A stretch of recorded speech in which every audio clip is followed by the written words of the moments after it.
go, the 2022 Women's Six Nations. Behave, Abby Dow! That is absolutely gorgeous! It's still Sarah Byrne going. Oh, what a score by Byrne! What a force of nature. Kildare out wide to Breach, still Breach, what a step, what a try! 10 tries at Kingsholm. So far, a very impressive Six Nations campaign for the Red Roses. England arrive in Leicester 3 from 3 on a run of 21 consecutive victories. They've bagged tries for fun and today come up against an Ireland side who've grown in confidence following their victory against Italy in round 3. And a record home crowd expected for an England's Women's International. Over 15,000 boys, girls, men and women of all ages cheering on the Red Roses on this sunny Sunday lunchtime in Leicester. Yeah, the final match of this fourth round of the TikTok Women's Six Nations. It's England against Ireland at the home of Leicester Tigers. And it is going to be a glorious afternoon weather-wise. We're hoping on the pitch as well, and certainly in terms of breaking records. And alongside me to enjoy this one, I've got rugby royalty from both sides of the Irish Sea. For England, it's Katie Daly-Mclean and Maggie Alfonsi and Ciara Griffin of Ireland to enjoy this. And Maggie, we have been enjoying England's performances. They've been incredible. We're running out of superlatives. It's almost 3 years since they've been beaten. So what is it specifically about this Six Nations that you have been impressed by? I'd probably say it's been two things. First, I'd say the quality of the tries that England scored. They scored 31 tries, they've been really varied across the 3 games. And I'd say the second thing is England's defence. It's been ruthless, been aggressive, been relentless. They've only conceded 2 tries. But we still haven't seen the best of England yet. So I'm hoping today we get a big performance in front of a record-breaking crowd. Absolutely. Over 15,000, could be more. It's certainly a record. And for a player, Katie, to come out in this atmosphere in front of this crowd, you want to impress, you want to put on your best face. You really do, because generally you only find this in France. You know, you've got to wait for that big game to happen. But actually what we're finding, Gloucester 2 weekends ago, we've come to Leicester, like we've said, we look like this record crowd again. It's everything you dream of. You put all the hard hours in for moments like this, and the crowd have looked like they're going to deliver today. Well, there is a slight caveat to that, and it is the knowledge that Ireland are not fielding their best team because a lot of their players have gone out to play in Vancouver for the Sevens. And it's a political decision. It's about weighing up for Ireland what's most important at this point. It's just a shame, I guess, for the spectacle. We're not seeing the very best of Ireland. Yeah, look, it's really unfortunate because you want to see the best playing the best, and we've got 5 starting backline missing for this tournament from the first 3 rounds. It is unfortunate, but again, look, the Ireland Sevens team are looking to qualify for the Sevens World Cup. That's their priority, and that's our youth priority at the moment. But on the flip side, it gives other 15s players the opportunity now to show what they can do in an Irish jersey. And I'll be honest, I'm a bit disappointed because I was really hoping to see Emily Scarrett versus Eve Higgins, because you want to see the best players play against each other. But I understand Ireland's decision, and I just hope they put in a big performance today. Let's have a little look at the table, because it does show us the gulf between these two sides. And obviously, Ireland are really... Well, that one victory against Italy in round 3, the 29-8 score. They really are the underdogs today, though. England have got 189 points, 31 tries in 3 victories. On Friday, of course, Wales got that second half try in a defeat to France. France, though, perhaps not at their very best. It was a little bit at times testy between those two sides. A little bit of argy-bargy. Italy 20, Scotland 13 was last night's match, and that, of course, Italy's first win of this championship so far. But this afternoon, a real positive will be a local lass made good. Emily Scarrett is running out for the 100th time for England in front of a crowd that will give her such a warm reception. And Skaz, as her teammates call her, spoke to Sonia Mclachlan a little bit earlier. Well, I think there was a crowd of about 100 when Emily Scarrett made her England debut way back in 2008, but fittingly, there's a fair few more here today to mark this tremendous milestone. Emily, many congratulations. How proud are you right now? Yeah, it's pretty cool, isn't it? Obviously, we've still got a game to play, so obviously there's been a lot of hype, and the shirt presentation last night was very special. You know, Sarah Hunter stood up and said some really nice words. So, yeah, it's cool. It's going to definitely be a pretty proud day for me and my family today. You were just 18 when you made your debut back at Isha Rugby Club against the USA. Can you have ever imagined that 14 years later you'd still be at it? No, honestly not. I thought I'd be long gone. But yeah, I never dreamed of pulling the shirt on once, to be honest with you. And then kind of standing here for the 100th time, you can't get your head around it. To see how far the game has come, like you said, how many people are potentially here today cheering us on. And, you know, the rest of what's to come from this side, but also women's rugby is really exciting. Now, you're a cool customer, both on and off the pitch, but I wonder if that bottom lip might wobble a little bit when the anthems are playing in front of your family. It might do. I don't know. The proof will be in the pudding with stuff like that, won't it? But obviously, it's crazy special being here in Leicestershire, where I grew up. I said it earlier in the week. Whoever's writing some of my scripts at the moment, I owe them a drink or two, and that's definitely still true. So yeah, I want to make sure I enjoy it, but also obviously play well. Many congratulations and good luck. Thank you very much. Cheers, Sonia. Yeah, 14 years ago as an 18-year-old, she ran out against the USA in Isha, and she has come a long, long way, Katie, and given so much to this team. And it is a wonderful moment for her to have a home crowd, effectively, with her.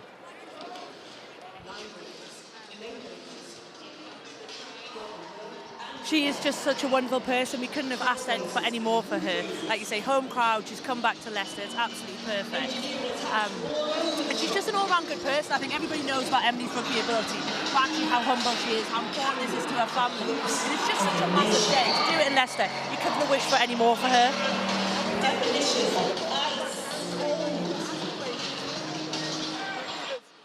Much strength, give so much strength to this team, don't they? And so much comes from the set piece. Yeah, already highlighted the fact that the forwards are the best. You know, they're the ones that win the game, and the backs basically decide by how many.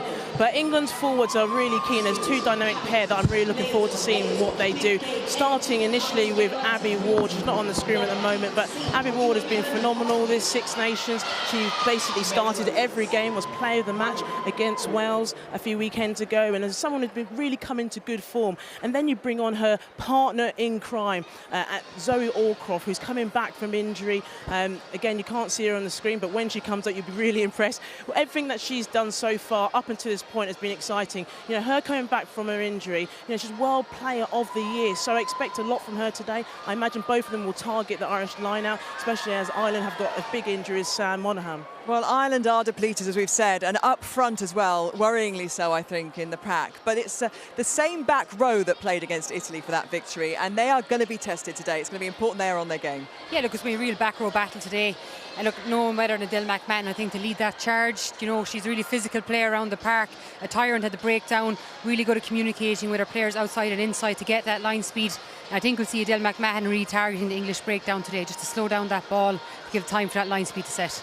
Yeah, it will be tough for Ireland today. So depleted and so little experience compared to this England side, who are absolutely jam-packed with experience. World Players of the Year in their lineup, players with 100 caps in the case of Emily Scarrett today. But Ireland will give it their very best. Let's join our commentary team today then. Kira's going to make her way to the box to join Sarah Orchard and Brian Moore. Thank you so much. Well, it is Ireland who run out first, led by the Exeter Chiefs lock, Nicola Friday. They've run out in front of some large crowds already against France, but this will be another level of noise altogether. And it is about to get a little bit louder.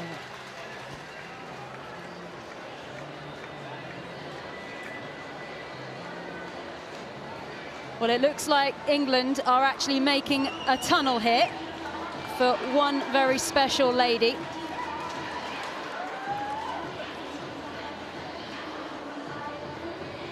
You can see on the right-hand side of your screen there the England captain, Sarah Hunter, a woman of quite a few caps herself. She'll win her 134th today, but you can see there in the shadows at the back. Here comes the Centurion. Emily Scarrett leads out England on the occasion of her 100th cap, a World Cup winner, a former World Player of the Year, and it all started at just 5 years of age down the road at Leicester Forest Rugby Club. She's followed out by Bristol Bears' Leanne Infante, who clocks up her 50th England appearance.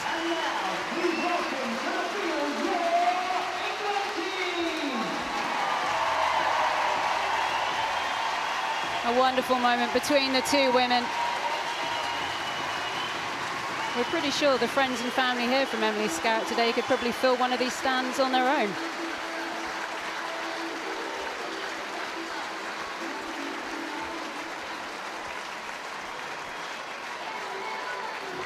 And everyone wants a piece of the action, sharing in the moment.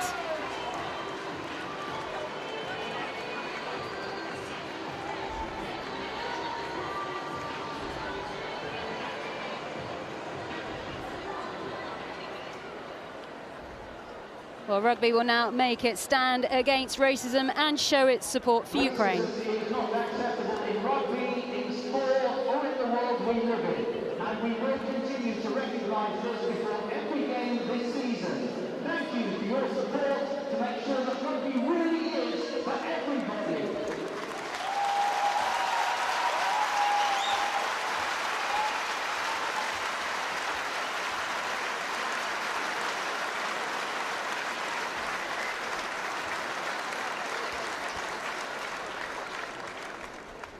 England Rugby and Ireland Rugby Union stand together in solidarity with Ukraine and its people. We strongly condemn the invasion and our thoughts are with those affected by this crisis. Please join us in a 30-second moment of applause that will end on the referee's whistle.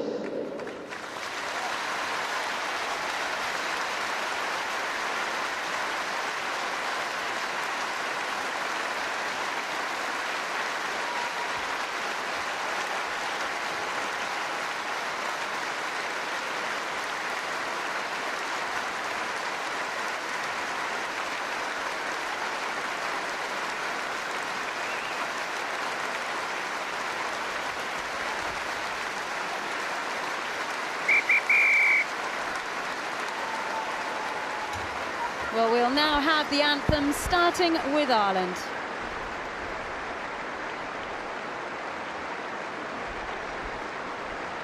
Please be upstanding if possible for the national anthem of Ireland, performed by Libby Scott.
Now we have God Save the Queen.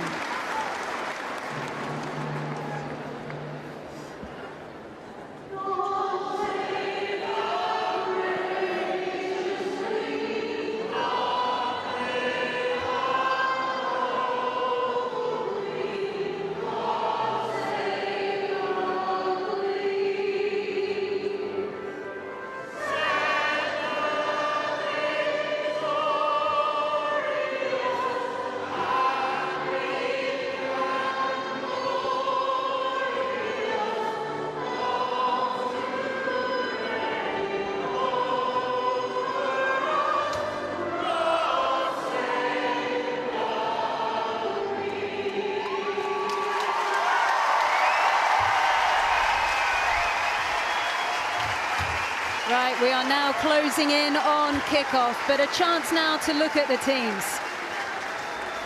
First off, England and Simon Middleton makes 5 changes. In the forwards, the World Player of the Year, Gloucester's Harsbury's Zoe Aldcroft returns from injury to join Abby Ward in the second row.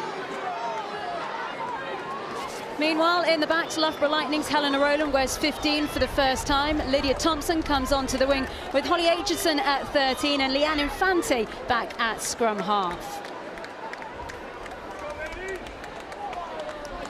Moving on to Ireland now. There are a lot of changes.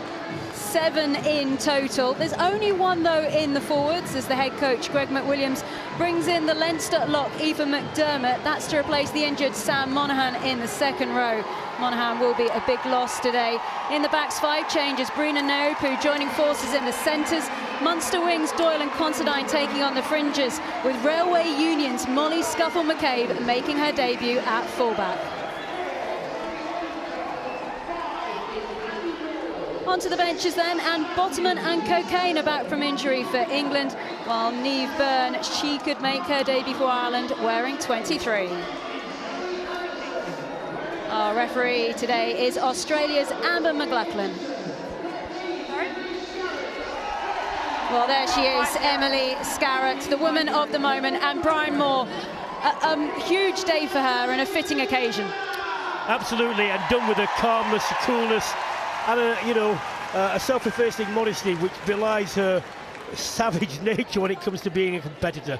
Congratulations to her. Yes, no doubt she is just taking in the crowd, and everyone's just waiting to get things underway. We should say it is a little bit blustery out pitch side at the moment, so do keep a little eye on what's going on with the kickers. A big moment though for Nicole Cronin to get us underway.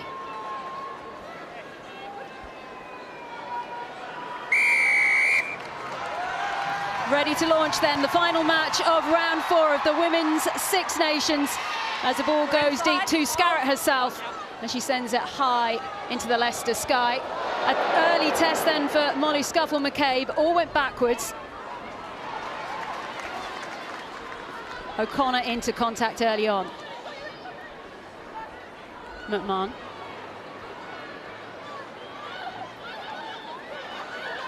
Friday there, just at the back, but there's no scrum half for Ireland. It was good that Cronin could come in there to do a bit of scrum half duty. She's played a lot in that position in her time. Dane is here this time, but counter ruck from England. Dane does gather. Friday.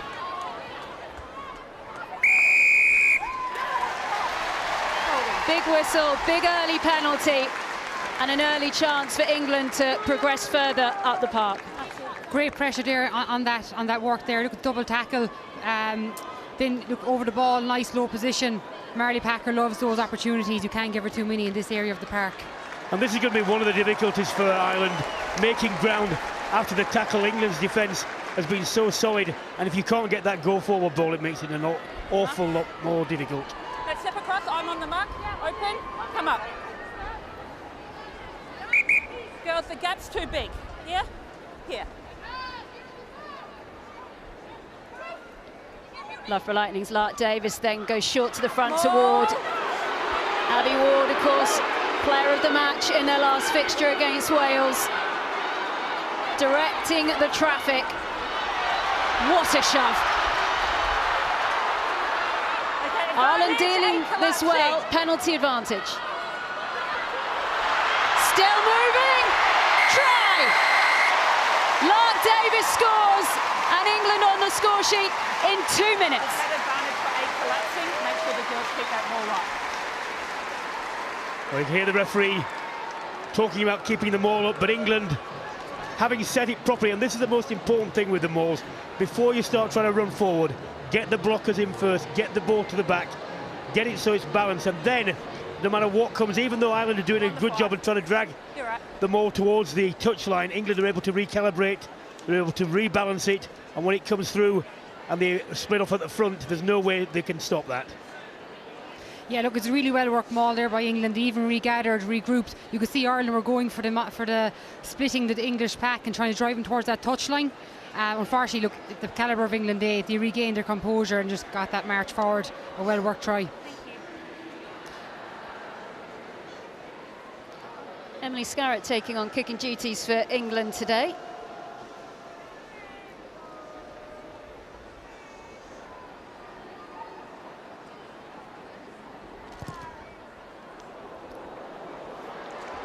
Well, that one across the face of the posts, but still a 5-0 lead there for England. And as Lark Davis goes over, worth mentioning, this is a very familiar position for Davis. She's the top try scorer at the moment in the Premier 15s League.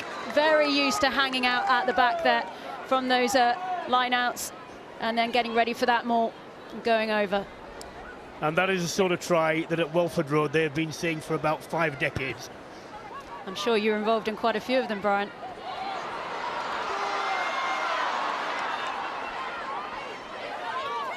Hunter. Huge hits going in on the England captain there. 2 Irish women to bring her down. Harrison push down the line. Aitchison wanted to push Rowland. So it's the first time that Helena Rowland's worn 15 for England. A lot of focus on who's going to end up wearing that 15 shirt long term. Harrison again. Hold. Just uses that right peg to push the Irish. And there could be a huge amount of high balls coming down Molly Scuffle-McCabe's throat today. Yeah, look, it's a proud day for Molly Scuffle-McCabe, you know, getting your first Irish cap, but it is a daunting one at times as well, facing such a power that is England. I'm sure England will be looking to expose her positioning just to get at the test of waters at the start. With a good exit drill and a long exit drill by England. What you can't see, obviously, on the TV is it is quite windy today and it's swirling around. So it's not easy for players trying to take the ball when it's gone high. Jones misses, it goes straight over red really nicely there, and here comes the woman who just runs, Sarah Byrne. Popped up ball, Packer now. Ward, Abby Ward! 2 on the board in 5 minutes for England as Bristol's Abby Ward goes over for England's second. Thank you.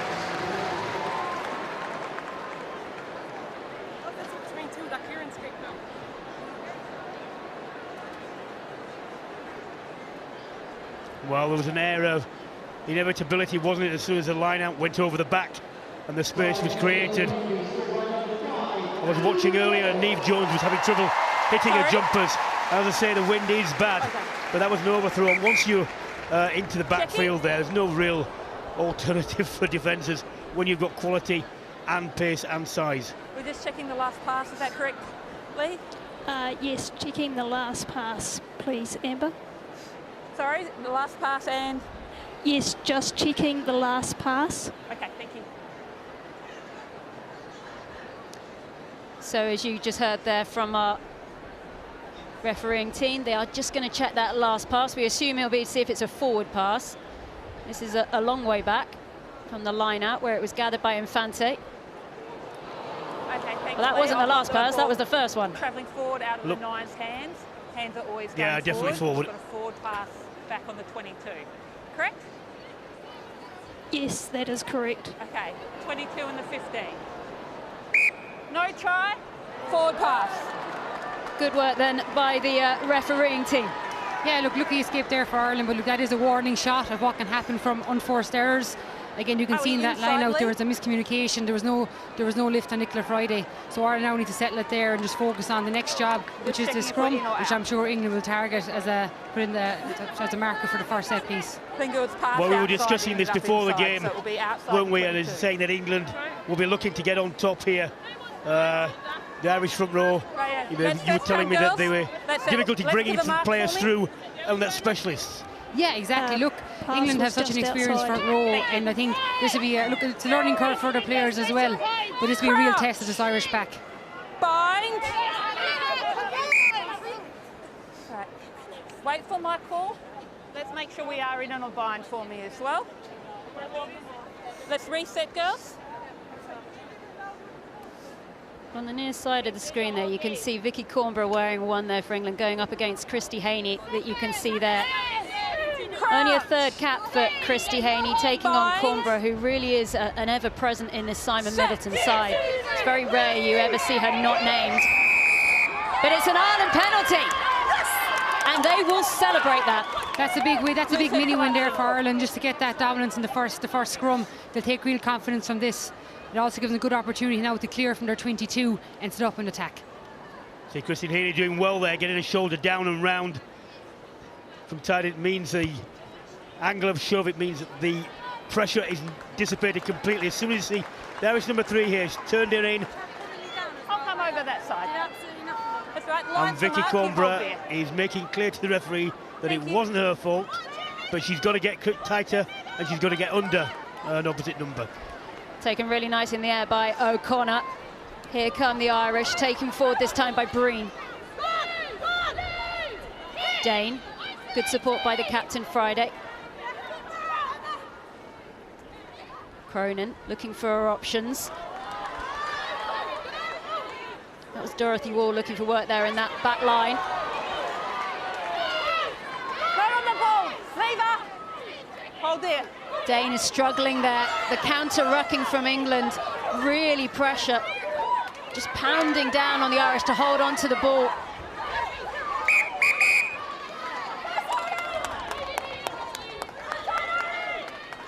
Captains.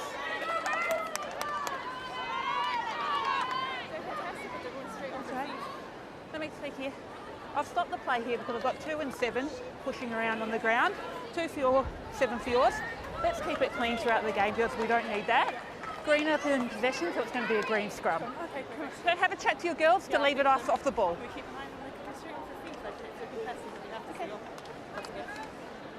Have a chat. Well, they're talking about Niamh Jones, the Irish hooker, and Marley Packer, England number 7. I've got 2 people smiling next to me when I say those names. Well, I don't think I'd like to be in a fight with Marley Packer. No, definitely not. Look, I think Niamh Jones is a really passionate player. She's quite fiery at times just from that passion. So, look, it just means what it means to them. You're going to get heated at times, but it's just ensuring now that they focus on playing rugby and focusing at what's important. Got to play with some treatment as well. Well, Packer was right that she's not letting her up. That's why she's angry. I don't think strangling her is the answer, to be honest. There is Marley Packer, Saracens women, scored a hat-trick, of course, against Scotland. Wasn't selected for the trip to Italy, not because she was dropped, but that's just how Simon Middleton has chosen to rotate his side throughout this Six Nations campaign. Arguably an embarrassment of riches at times when it comes to the English women. You keep a good picture for me. Well, the thing is, when you look at England's bench, the players are on there. You've got a whole replacement front row, which is probably as good as the one that is starting. And when you can leave Poppy Cleal on the bench. Nicola Cronin there, she has had a little bit of treatment to her back there. She's ever so slightly holding it. We'll keep a close eye. Another one for Ireland, a free kick this time. Yeah, look, Ireland are going to take real confidence from this. It's good to see good composure in their front row. They're getting really good height at that scrum time. So it's a good thing to go forward for Ireland. Oh, interesting. Neopu couldn't get onto that one, so England have it. Ireland lose that ground then from the free kick. Infante almost runs into the ref. Harrison slightly on her own. Infante looks up. Here comes Davis. They're just trying to speed up the play here. Scarrett unable to be taken by Breach. And they're going to come back. It's another Irish scrum, and Ireland will love that. Yeah, look, I think Ireland there are trying to be Baba-esque and trying a different type of play. But look, it's really important if you try those, you have to be clinical in terms of your gain line and make something from those meters. You can just see one eye on the ball, but one eye on the tackler. Yeah.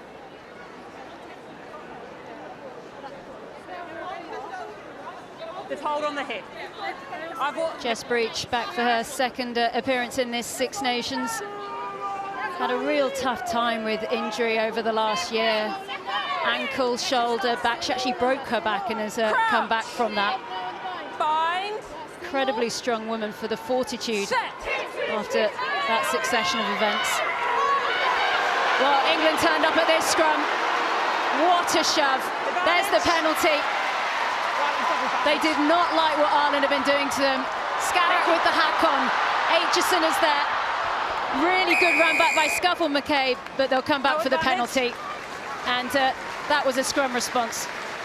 It was, I think, England in the second scrum, where they were given a penalty, a free kick against them for going early, had made their mind up they were going to go after the Irish scrum.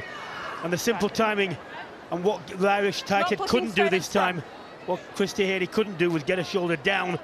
Once she was lifted up, you're in a disadvantageous position, and the consequences, well, it's ineluctable.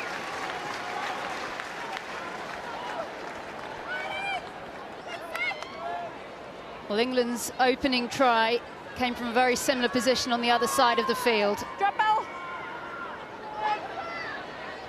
Ward can't take it, Jugan can. Yes, advantage, knock on white. Hold. England are slightly fluffing their lines at the moment. Quite a lot of mistakes from them so far. Big drive through there, Cronin. Charge down by Aldcroft! They're going to come back. No advantage for the knock-on.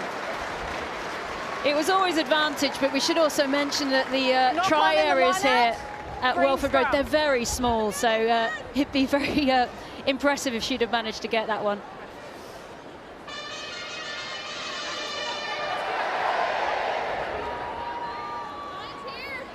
Aldcroft, of course, her first appearance in a white shirt in this year. We did see her perform in the autumn. The last time we saw her out, she was actually captaining the side.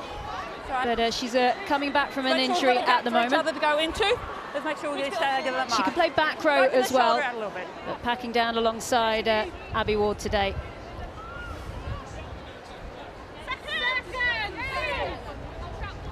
Crouch.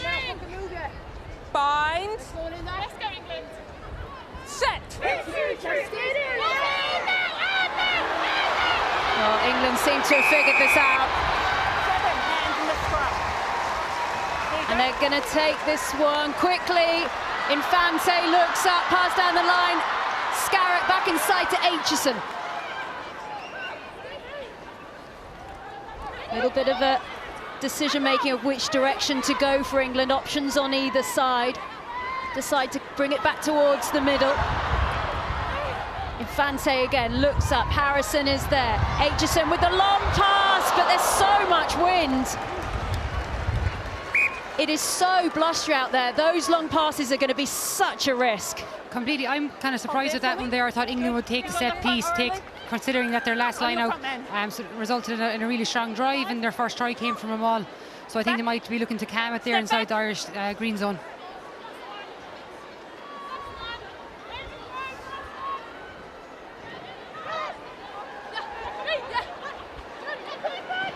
Jones, not quite to Friday.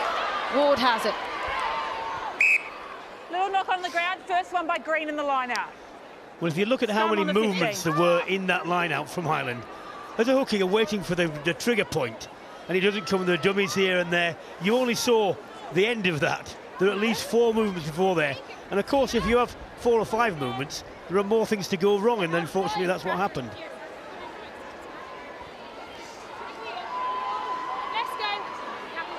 Just come to the side for me, thank you. Well, the last few scrums have all been about that big white machine. Ireland got the first early couple of scrums under their belt with a penalty and a free kick. They're a long way out here, England, but they are pushing. The control by Hunter eventually goes to Infante breach. Release Green!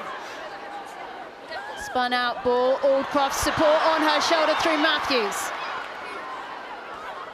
Here comes Davis. More big runners for England. Byrne is there. Hold up. Now this is where no advantage from the scrum. England need to be careful taking over the line, but they have the penalty advantage. Infante is there. She's screaming. She wants that mark quickly.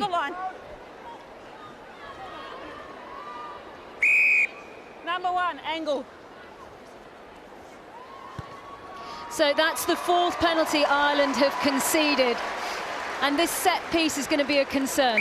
It is completely, and look, I think Sarah Hunter made the correct decision there. You know, she told them to relax, and they went for the corner. Again, you're going to use your strengths here.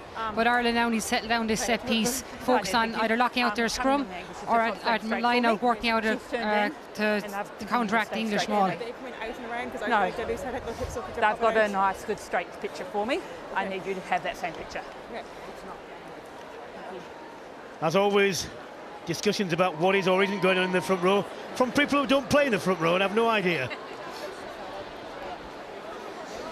We love you, Brian, for it. We do. There's breach. This was when Byrne was going. That's good defence by Ireland, managing to keep the ball away. Good commitment. She's had no effect, so. Quite clearly body underneath. That was good work by Seni Neopu there. Of course, she's been brought into the squad now, 38 years old, winning her 47th cap. A real campaigner for Ireland, but it's just been so hard for Ireland to essentially put together this back line. Completely. Look, when 5-year starting back line are taken before a really important game, it's hard. You're always going to be playing catch-up. Oh, it's another overthrow. There's so many mistakes from both sides at the moment. we go. That's the second line out England have lost. Dane manages to find O'Connor. Dane again. This time Naopu. She uses the back line. They pass it out wide to Scuffle McCabe, who runs out of park. Into touch. White line out. Well, Molly Scuffle McCabe, she plays fullback. She can play a bit of a scrum half as well, but count for numbers. She's renowned for having a very calm head. Yeah, look, really calm player. Has done really well in the AIL season for Railway Union. But again, look, it's a different test here now, so she'll be learning on the go. You step back. Well, there you go. Ireland were choosing not to contest. You step back. Well, there's nothing wrong with not competing, but you can't come out of the line out first. Well, that'll be frustrating for Ireland. The thing is, if you're going to do this, which Sideways, what they're trying to do backwards. is say there's no one in there, so the first player in can tackle that and drop the maul. That wouldn't be it would normally be a penalty if it was a maul. It would be counted as a tackle, but unfortunately you can't step out first. Oldcroft then is in there. It was Matthews who flew into the air to take it. The crowd want this one to move.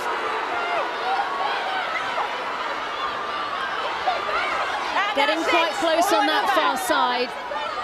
There's Byrne with the ball at the back. Byrne's got to be careful. That's over.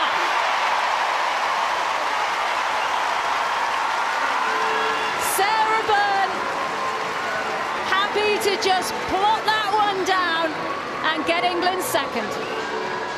Well, England getting there in the end, but I thought at one point that Ireland had done enough just to make the room and the gap too small, but England was strong enough to keep that straight.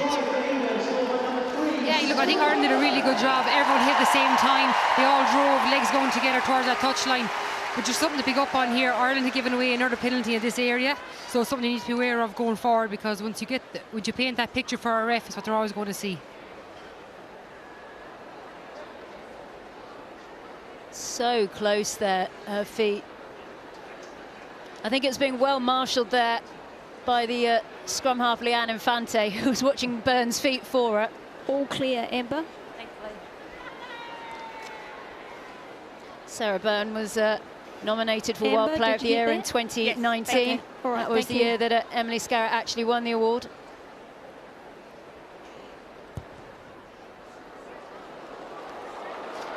Well, it's another miss for Emily Scarrett.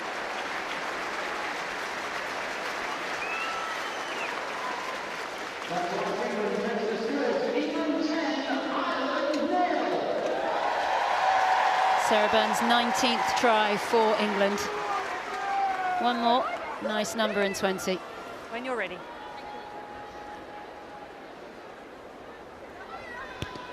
Cronin with the restart. Hunter.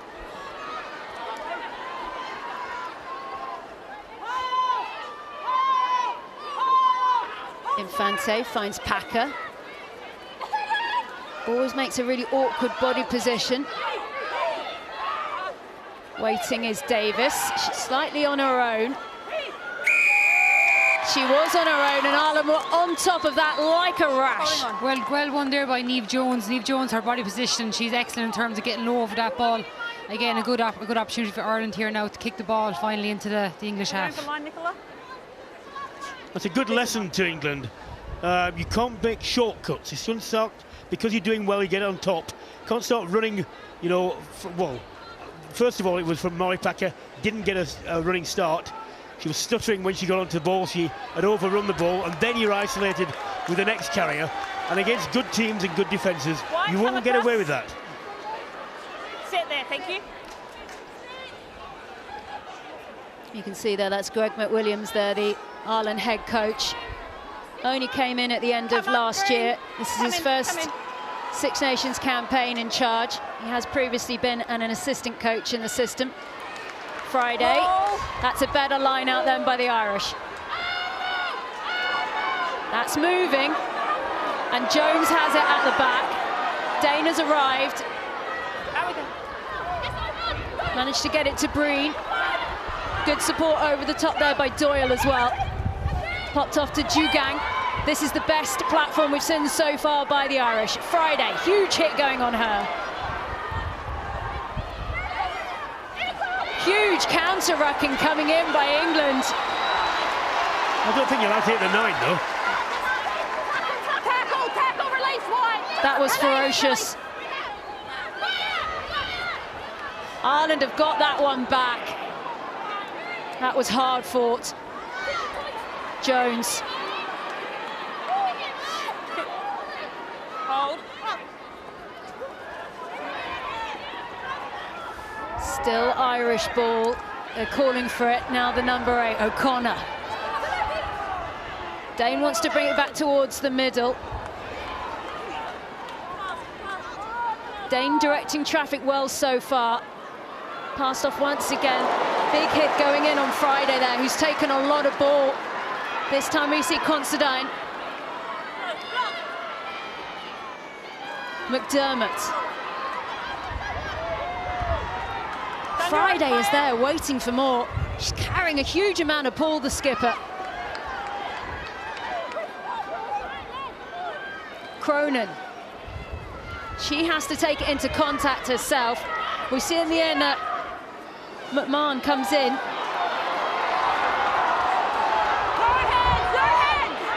There are hands in there. They are white hands as well. Blood.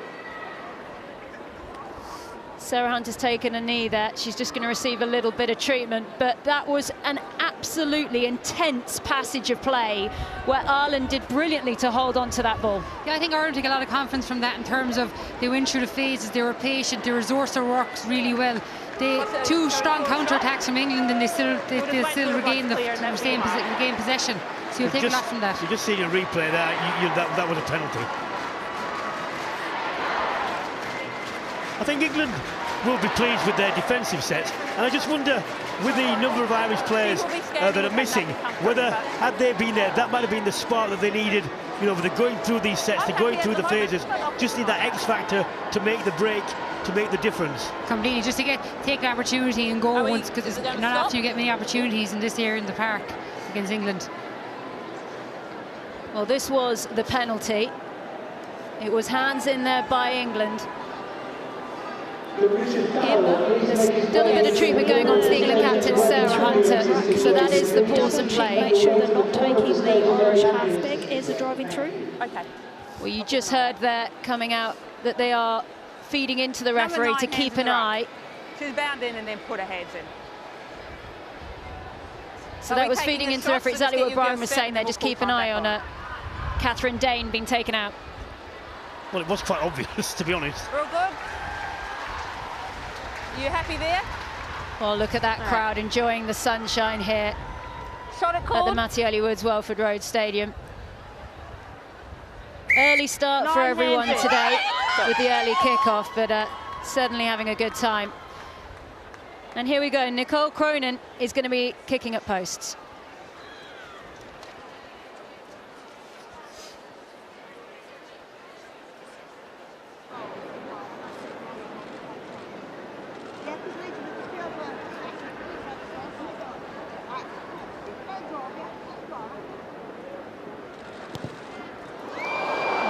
Munster fly half, the occasion's got the better of her there. It remains nil, and that's the sort of kick that Nicole Cronin would get nearly every day of the week in training. She will be so frustrated. Yeah, look, Nicole Cronin should be very frustrated with that. She sets high standards for herself, but now it's about focusing on the next job, deleting that, and focusing on the next phase of play. Well, it can happen to the best of fly halves. Anyone who watched the men's match between Harlequins and Leicester yesterday, the England fly half, George Ford, he was missing a few at post. It can happen as Breach manages to sneak the ball away there. Ward manages to give to Packer. That's a wrong option. Infante. Cornborough. Back and away. There's actually an Ireland player down injured at the moment. Harrison pushes out to Scarrett. Scarrett still going.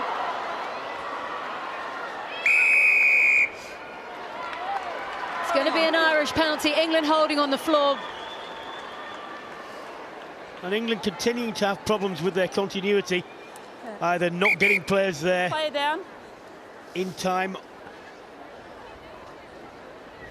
or not getting the line straight enough. And the Irish have done well. They haven't.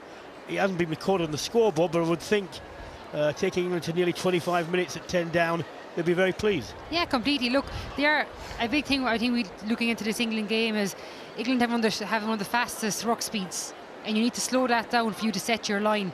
I think Ireland have done a really good job at resourcing their rucks, but also counteracting the English attacking ruck, giving time for that line speed to get some good double hits and some good contact areas. Well, we're just going to have a pause here then as they just get the correct treatment to the Irish player down on the floor. Now you can see there on your screen, right in the middle there is one of the absolute legends of the England game. That's Jill Burns, former England captain. Played at number 8 famously for Waterloo. Also won the World Cup with England in '94, and she is joined by over 400 women. You can see, look at all of those caps, they're incredible. All former internationals and those who have played for their counties as well. Big party today. It's also the anniversary of that 1994 World Cup win. We're going to be hearing from Jill at half-time with Sonia, but what a wonderful occasion and a fantastic anniversary to come and celebrate. Absolutely, and you've also, remember, you've got 4 of the girls who organised the very, very first Women's World Cup in 1991. 2 of them put their houses up as collateral. One of the girls, Sue Dorrington, is one of the very few people in rugby who has intimidated me thoroughly. And of course that first World Cup in '91 in Wales, as we just see there, the next generation of Red Roses watching on. And it looks like Aoife Doyle is back on her feet. And she's smiling again. Oh, good. Yeah, look, it's great to see. You always don't like seeing players going down for that level of time. Now it's given Ireland the time also to reset and focus on their next job, which is clearing their lines here. Aoife Doyle was on the bench last week. In the starting lineup now with all those sevens changes. Time back on. Holding on. So Breen is the one who's trusted with pushing that one down the field. Enya Breen can also play a bit of fly half. She's got a good boot on her. Yeah, Enya's a kind of an all-round player at the really, but she has good experience at 10 also. So again, look, it gives another option for the Irish forwards as well to be run off 2 people. Well, Friday couldn't take that, didn't matter. McDermott tidies up. Jones. Dane finds Cronin. Here comes Breen. Tackle now, out 3. Huge tackle coming in there by Byrne. O'Connor. Cronin. Wings on. Sidestep boot to ball, read nicely by Rowland. Oh, still Rowland, look at that footwork. Still going. Helena Rowland delighting the crowd, but it's an Irish penalty. You're sailing and holding on. And the warning there for the arriving players. Well, superb footwork. Unfortunately made so much ground that the England supporting players couldn't get with her. What are we doing? Lovely take on the full. Good strength there, and then great footwork. You can tell from a run like that Helena Rowland used to play a bit of sevens. And here's the accuracy we're talking about for England in and around the breakdown. The first player there, I think, is it Emily Scarrett? Yeah, now we go. Yes, it is. Needs to be more effective.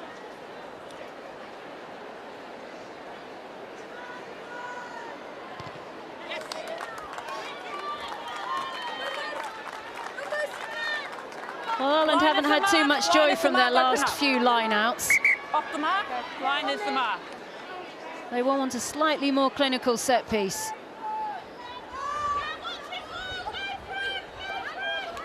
They're just really struggling with that ball at the front. Harrison, Matthews to Packer. That's the third line out in a row Ireland have lost. Scarrett, numbers on her quickly, making sure they don't give her that room.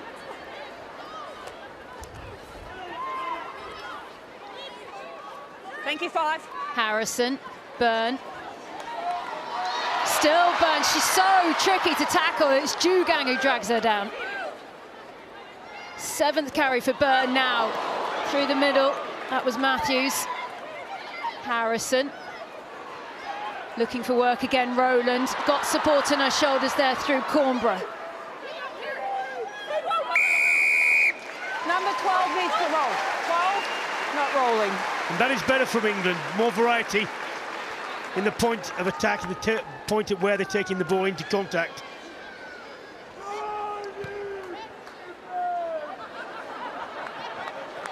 And that's a good kick.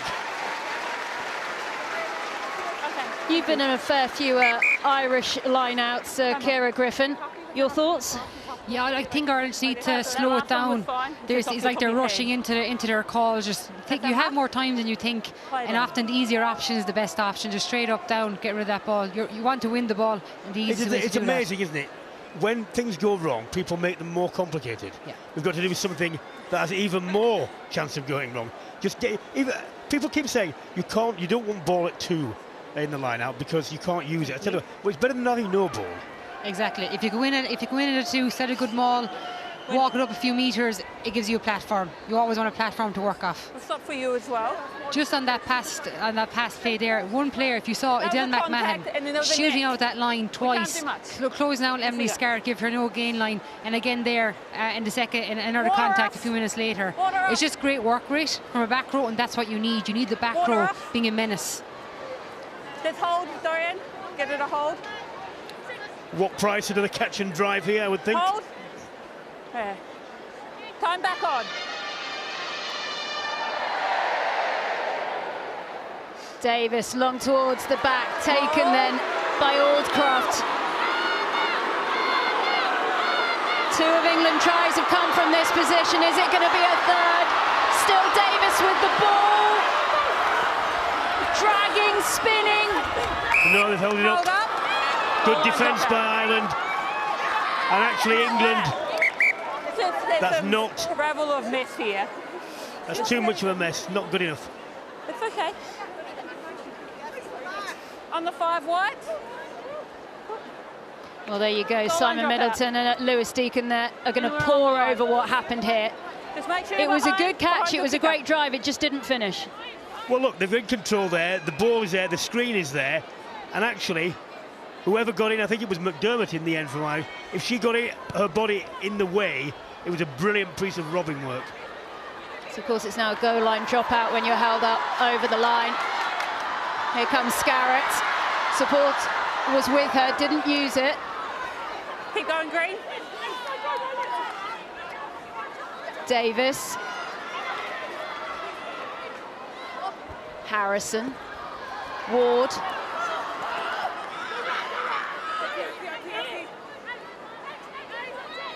Options on either side. In the end, it's Packer. The green wall holds for now. Davis. Hold there, 3. Spun right through the middle is Aldcroft. She saw the space in the gap, she took it. And again, you see inaccuracy from England at ruck time, at the breakdown time. The supporting players were there, but the first person in, the first player in, has to get that lift right. They have to get the Irish jackal off the tackle. They couldn't do it. See here, there's an in and over the ball, and you've got to move her. And that's a problem when scrum half's doing the first lifting. Well timed there again by Del McMahon. Low over the ball, low body position. Ireland will take great confidence from this half. 29 minutes in, 10-0. But they've been bossing the breakdown. So I think it's something they need to keep going, keep working with that work rate. It's been really positive from Ireland so far. Thank you. Well, it looks like Nicole Cronin is going to have to come off. She got that hit to her back quite early on, and she's been trying to play through it, but you can tell she's in a lot of pain. Such a shame for her to depart so soon. On in her place, you've got Michelle Claffey And we think there'll be a slight adjustment here, don't we, Kira? Yeah, I can imagine Enya Breen will go into 10 and Mclachlan will slot into 12.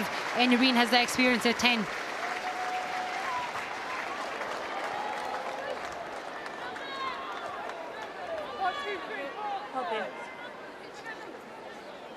Well, all of her Ireland teammates will look after her, but she is in some discomfort.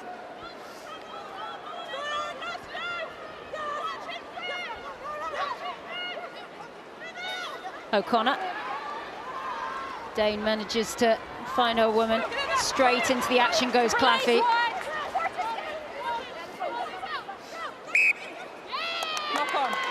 That will be so frustrating from Ireland.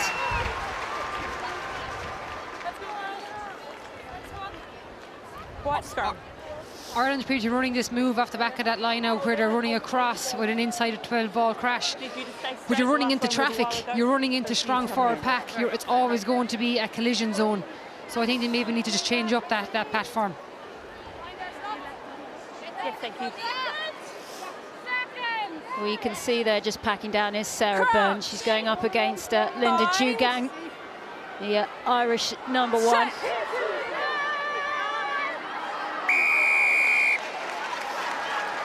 And they've gone quickly, England, out to that far side, pounding down the wing.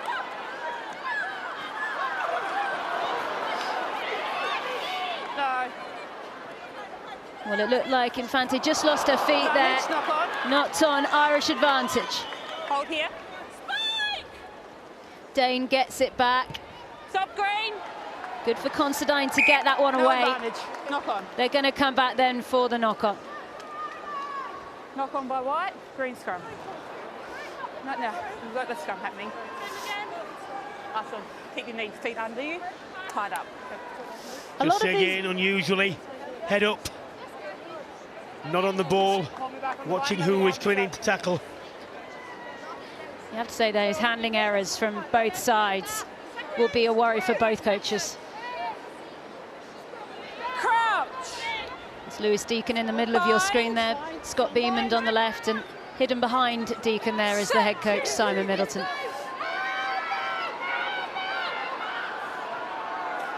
Good scrum from Ireland. O'Connor.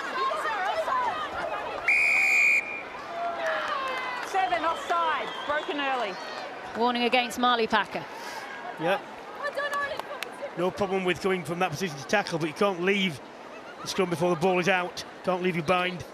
But you shot early.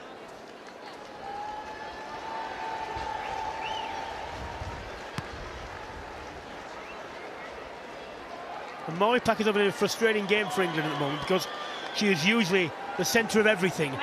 And she's had mistimed runs, she's had little bits like that. So it's been a very uneven performance, it's very unusual for her. Saracens Marley Packer on her 82nd cap here today. Now 32 years old. Interesting to see how many more years she's got in her. No doubt she'll want to get to 100. Jugang is there, looking for work. Not on the ball, leave, White, leave!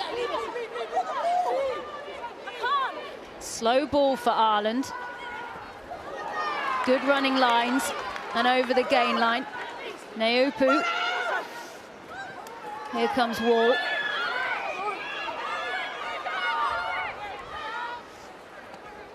Spun out and away. You can see there, she's been really busy, Claffey, since she's come on. Happy to take on work, but it's loose and Burns on it right away. Pushed out towards the far side, Scarrett's there. Infante back then inside, through the middle, it's Byrne again. Byrne is just always in the right place at the right time. Scarrett popped out towards the far side. Cornborough with the last pass in the end to Thompson. Not enough space. Back once again, Ward. Infante looks up, Harrison is there. Aldcroft. Packer's on her own. Pops off. Eventually it's Cornborough who arrived in time. There's an Irish player stuck there. Advantage, 7 off feet. Advantage. No, over here. No. England wanted to go quickly. I need to set the mark. No, mark Referee said no. Referee's right. Hey. Oh.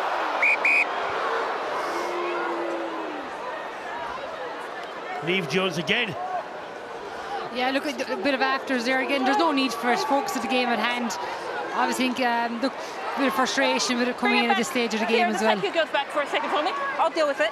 I'll talk to them. I didn't hear what you said, sorry. That's okay. Take your girls back for me.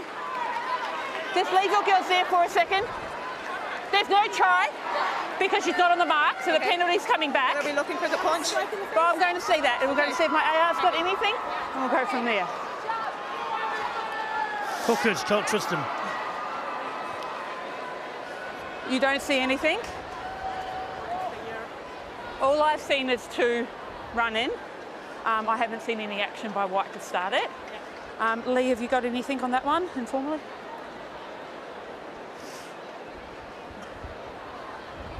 We're just waiting here from Lee Jeffrey. We haven't seen anything so far? No, there's no TV angle that's showing us anything. Sorry, Amber. Yeah, we haven't seen anything clearly what's happened there. It's up there on the screen. That's right. She's checking it. She's got multiple camera angles up there. All we've seen is your 2 run in. I don't want you to see that. Your 2 was involved earlier. Yeah, I'll speak to her, but she's reacting. Amber, sorry, we've just got an angle now. Okay, hold on. Have we got an angle that we'd like to see something? There is now an angle that we can now show you coming up on the big screen. Okay, hold on. Check. Back we go for me. Back, girls. Well, I was just saying, there was a punch here. Let's have a look, is there? What are we looking for, Lee? Okay, up on the big screen now for you. The player coming through. There's a slap. So I've got a push to the face by 9 White onto the player, and then the number 2 has just come and pushed her on the ground. So I'm going to reverse the penalty, and it's going to be a penalty against 9 White. I don't see much force in it. It's just a push off the face. Yes, that's correct. Okay, left for you. Is there any more force in it than a penalty, Lee? No, I agree, Amber. It is penalty only. I'm happy with the penalty, so okay. Sarah? Sarah? So we do have a push by 9 White to the face of the green player. Your player has retaliated, but because of that, that will be reversing that penalty, and there will be a penalty to green here. Was it offered that green inflicted for her to do that though? Because she landed on it? No, it's on the ground there. I haven't seen that. So we're going to reverse the penalty here, okay? I'll tell you what did happen, and it happened so quickly people missed it. It was a flick, and I don't know if it was inadvertent from the Irish player who came in second as she was diving. And I think Leanne Infante thought that it was a player who was on top of her, and that's why she reacted, and it wasn't. You have to say that was very good work by the officiating team to come out with that outcome, because I think everyone in the crowd thought that Leanne Infante had been very hard done by. Yeah, completely. And look, that's why the value of the TMO and having that, you wouldn't have picked that up in real time. And look, it is something minor, but again, you can't react regardless. What got clipped there was the Irish number 9 who clipped her. Thank you. We restart then with an Ireland line out. Jones gets the ball in. There was a hand in there by Aldcroft. Okay, thank you. Advantage, so it's a knock-on. Right. Advantage to Ireland.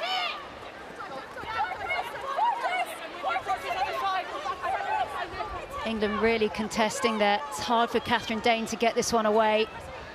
Holding here. Advantage is over. Breach.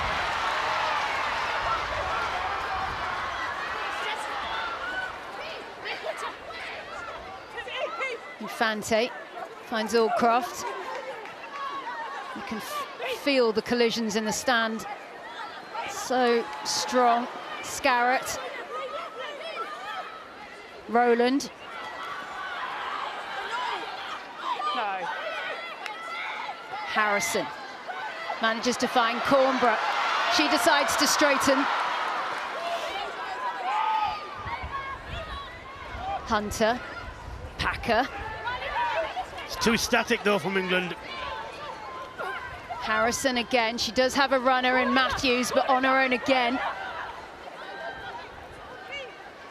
Harrison, Scarrett, nice loop round from Rowland, not quite connecting on the far side, but all backwards.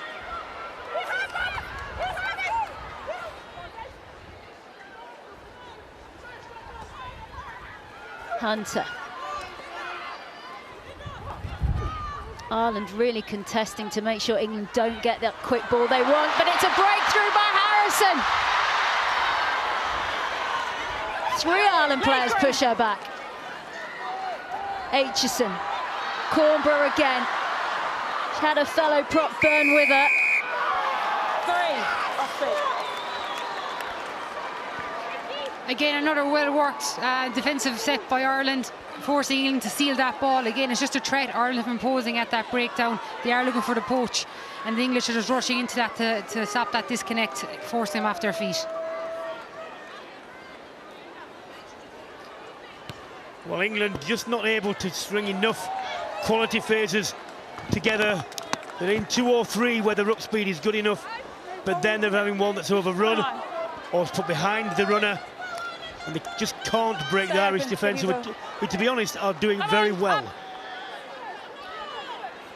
Well, hiding behind that pillar is Greg McWilliams, the Ireland head coach, which you have to say, he will probably be delighted with how his team have performed. I know he's shaking his head, but this is far better. Bearing in mind the number of players that have been withdrawn to go in the Sevens tournament, you know, and I think in the end, England's bench will come on and they will have a very significant effect, and the Irish bench will not match them. But so far, he must be very pleased. Apart from with the line-out. Infante. Ready to read that one. They're spinning it out towards the far side. Harrison gets the long pass. Still going through Thompson. And that is one hell of a scramble tackle. In touch. Green ball. Well, it's another frustration there for Ireland. That line out there, just a real pickle for them all afternoon. See the numbers extra there. England have got to be able to put those away in tight games, in games against World Cup opposition. They need to be able to convert superior numbers like that. Try-saving tackle also by Molly Scuffle-McCabe as Ireland try and run themselves out of a bit of trouble through Dorothy Wall. Jugang. Dane gets it back. The clearance comes in by Munster's Considine. Considine actually started playing a rugby at the age of 23 when she was a teacher moving into Dublin. Come across. Come off the line. Played a bit of sevens in her time.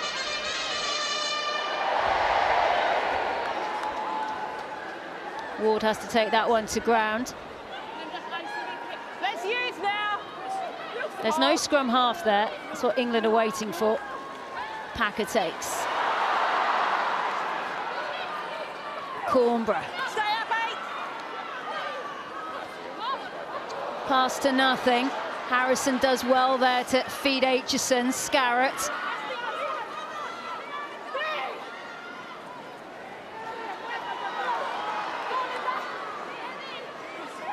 Harrison with the pass. That's really well worked by Aitchison. Great communication. Thank you. No, thank you. Infante.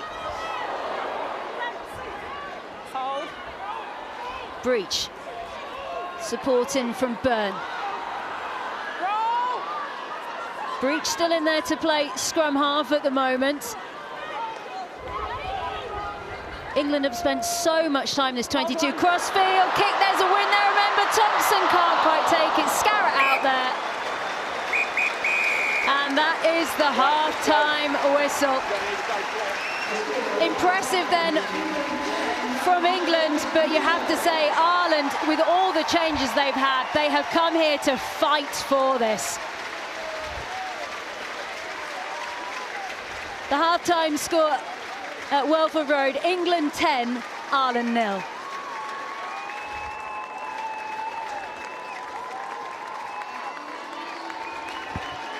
Well, there we go.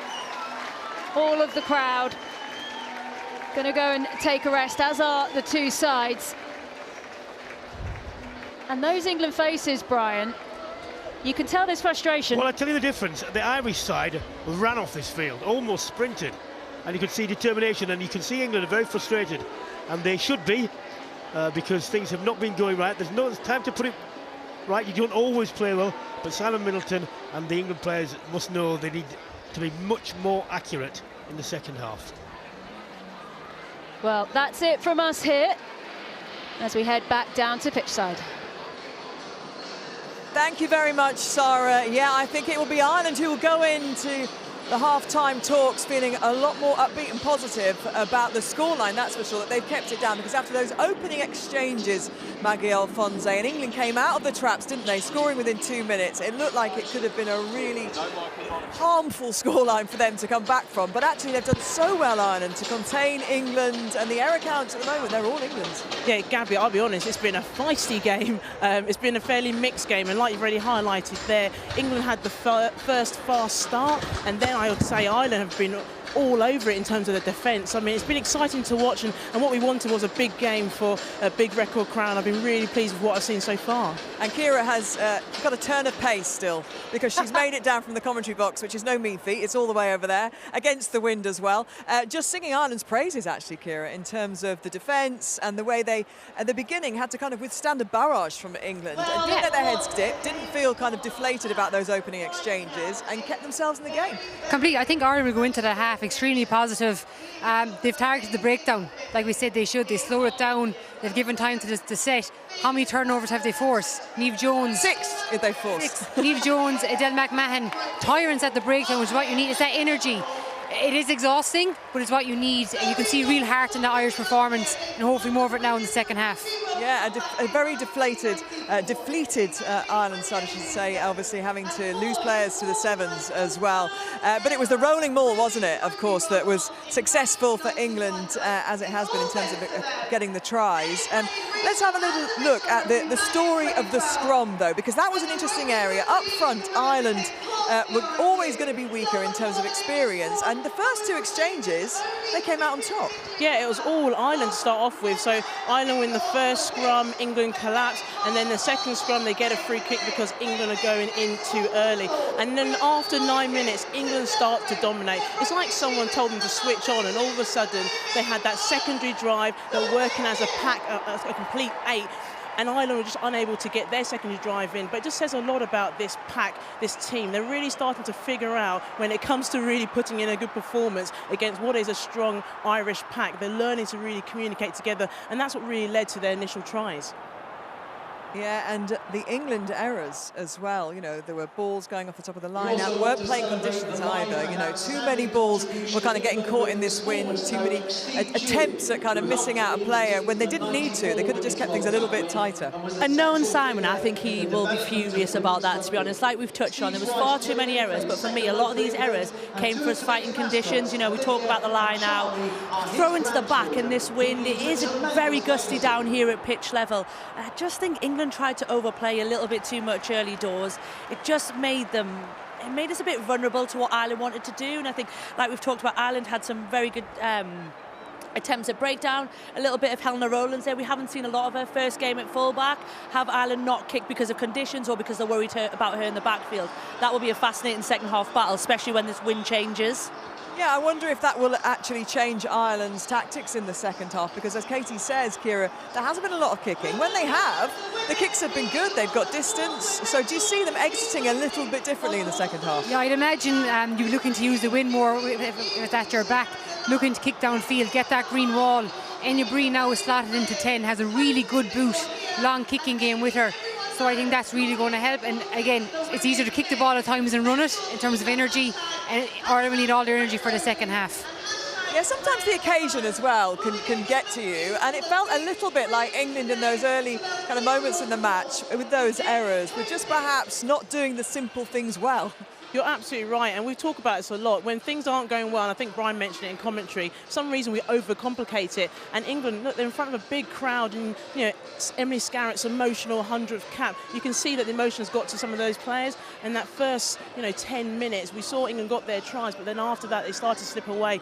And when it comes to errors, like England know that they need to sort that out. And I can imagine at half-time, as Kate has already alluded to, they'll be talking about that and they'll sort that out in the second half. And I think you'll see a different England. I think, like we've touched on, Ireland's defence was absolutely phenomenal. Especially their goal line stuff was amazing. But this is a war of attrition. In 80 minutes of an England side, when you're going to bring on Maud Muir, you're going to bring on Hannah Botterman, you're going to bring on Amy Cokayne, I think we could see a slightly different second half. But if Ireland can use this win to their territorial advantage, again, it could be much closer than people expect.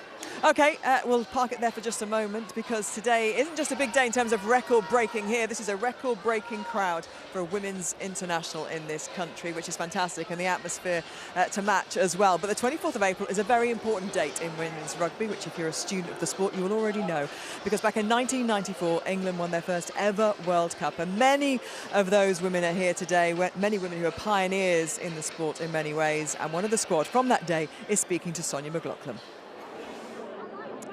Yeah, we saw them a little earlier, didn't we, wearing their caps with pride. And welcome, Jill Burns, one of the team who helped England lift their first World Cup back in 1994. And I wonder, Jill, what your memories are of that day in Edinburgh. Distinctly happy memories. We were well drilled, we knew we could do it. We'd beaten America, who were the hot favourites the year before. So everything was going well, and I can remember that serene moment walking out onto the pitch, and we just knew. The pack were prepared so well by Steve Dew, our dear coach that we've just remembered, and the other two Steves as well had worked so well with the team, and everything went to plan, and it was a really treasured memory and a special date which is etched on all our minds. Yeah, I think we're just having a little glimpse of it now, all those years ago, back, 28 years ago already. When you look at the crowd here today, and what do you make, and the fact that it's on terrestrial television, well, what do you make of the way that the women's game has developed? It's awesome, and to be fair, we always knew it was going gradually getting better and better, and the more and more women who hear about rugby and want to play the game, the more and more girls that get the chance to have the opportunity to become skilled players, the bigger and better it's getting. And it's breathtaking. Second choice, third choice, fourth choice players for England are world class now, and that is why they are that level above at the moment. Show us what you've got in your pocket, Jill. Okay. This is one of the original caps. This is from the original Great Britain team, because the Women's Rugby Football Union was separate to the RFU, and it encompassed all the home nations. So we wanted to celebrate those early pioneers who organised rugby for themselves, played rugby, and never got anything to show for it. So recently we got Great Britain caps done. We've had regional and divisional caps for the players who played representative rugby before 2012. I think you should put it on. Okay. Looks fabulous on you, Jill. Thank you very much. Happy 28th anniversary for 1994. And I should also say, happy birthday, Gabby Logan. You kept that very quiet. Don't know what you're talking about, Sonia. A woman of my age never discloses those things, certainly not on national television. Let's look forwards, not backwards, because it's obviously 28 years, so much has been achieved, but another number, 167 days, that is when the next World Cup starts. They get bigger, they get better. The talent on show, obviously, is now so much more professional, with the game where it is, with crowds like this. And this England team are in a really good place. They are. I mean, so far, they will look at this game and see it as, right, there's things that we need to work on, because, when it comes to building up to Rugby World Cup, you want to peak at the right time, and this England team is definitely going in the right direction. I mean, the question is who can take this England team on, and we all know the next round is against France, and they're particularly the only team that can really push England. So I'm very much excited for this World Cup and seeing what we can see, because there's so many talented teams out there. New Zealand at home, and New Zealand should be the team that would be favourites, but we saw England come over against New Zealand in the autumn, and the Kiwis obviously just weren't what we were expecting in terms of the power and force we've seen in the past. They haven't been able to play as many games because of COVID. Obviously, they weren't able to travel as much, and that seemed to kind of cause a lot of problems within the camp. They've had a coaching change set up as well. And Katie, they have gone for Graham Henry as kind of the overlord, if you like, of a setup with Wayne Smith and Whitney Hanson. You feel it's a missed opportunity for them? I really do. And I think we see a lot of this in the women's game almost. We find these amazing male coaches that know so much about rugby, and our answer is to drop them into the women's game, because I'm sure it's just the same. And I feel a little bit, like I say, it is a bit of a missed opportunity for me. I think there's some fantastic female New Zealand coaches out there that we know about, that me and Maggie have played against. And actually, are those not the people that you want, who understand the girls, they understand the different aspect of coaching women athletes? And I'm sure Graham Henry will be fantastic in there, but you know, for me, like I say, I think it's a bit disappointing. And just briefly, in terms of who England will play in the lead up to that World Cup, the friendlies they'll have in the summer, and where they're going to get challenged, because you know it's looking like it could be a Grand Slam next weekend if things go to plan, and then that will be 3 years since they've been beaten. Do they need to face somebody or some kind of situation where they feel a little bit more tested before they head down to New Zealand? The answer is yes, they need to be pushed harder, and I do think leading up to Rugby World Cup, as Katie knows, you know, you really want to be tested in those camps that you have together. As far as I know, there's 2 tests they're going to play against, but it's not being confirmed. But I just hope that England really build up and peak at the right time when it's going to be crucial in October in New Zealand. Okay, well, today's game, of course, is the final game from round 4 of this year's TikTok Six Nations. So let's round up the matches from this weekend, starting with Friday's encounter at the Arms Park between Wales and France.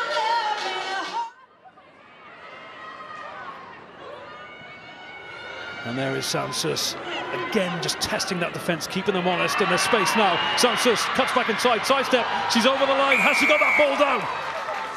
The whistle has gone, the try has been awarded.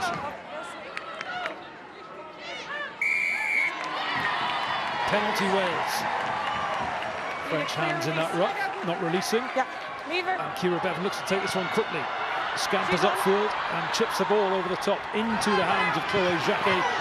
And France start a counter-attack of their own. Sansus, this is Jacquet, lovely step inside. There's clear space opened up in front of her. Has she got the pace to get to the line? Yes, she has! What a counter-attack from France. Will Donna Rose help stabilise this scrum. It's going backwards again. Advantage being played, Chambon. There was space on the blind side, she's gone open. Tremoulier looks to pass, sails over the line, effortlessly so. It's going to be the last chance for Wales. That one's gone immediately to ground. It is another advantage being played. And Wales thunder towards the try line. Can they finish with a flourish? A reach from Shawnette Harris. We'll have another look at this. Incredible skills there from Shawnette Harris. Not just power, but flexibility to twist herself around the body. Know exactly where the try line is. Listen, I'm happy that that's her one placement and that we've got it on the line. Just wonder if Mattinson needs to up the tempo a bit. It may not matter for Emma Wassell. Wassell thinks she's over, and she's telling the referee that was down. So let's have another little look. It's before the line. Short there. Then there's a hand underneath it, but there it does get, it definitely is grounded. It's first grounded short, and in one movement she's grounded it over the line. The try is good. Italy really sensing something here in this battle at the bottom of the TikTok Women's Six Nations table. Over the line they go. The crowd celebrate, but it's not the award of the try just yet. Here's your best angle coming up. Lauren, overturn your decision, give the try. There we go. Try sends. Short again. Short again. Italy looking to extend the lead, and they get over. Italy get their first win of the 2022 TikTok Women's Six Nations. They've beaten Scotland by 20 points to 13. Yeah, France unbeaten. Of course, Simon Middleton, the England coach, won't be thinking about them right now. He'll be thinking about the next 40 minutes. We've seen England play better, Simon, so what have you had to say to your team at half-time? Yeah, just so we've got to try and take control of the game in terms of, you know, our performance. I think we've been a little bit affected by just, you know, some of the tactics just to slow the game down and take the steam out of the game. Obviously we want to get the game going. We want to try and entertain. It's difficult at the moment. So we've just got to make sure that we stick to our plan, our process. We're a bit better in attack. We've got to go a little bit harder, a little bit straighter, speed the rucks up by being a bit more dynamic. and then sort of, try and get on top of the game from there. Excellent. Thank you very much, Simon. Second half imminent, Gabby. Thank you. Yes, players are out, so let's get to the commentary team now. Sarah Orchard and Brian Moore waiting for Kira Griffin to make her way up with you guys. Ready to go again. You can see England there. They're just holding back 10 metres off Harrison, just to get that extra speed to chase the ball.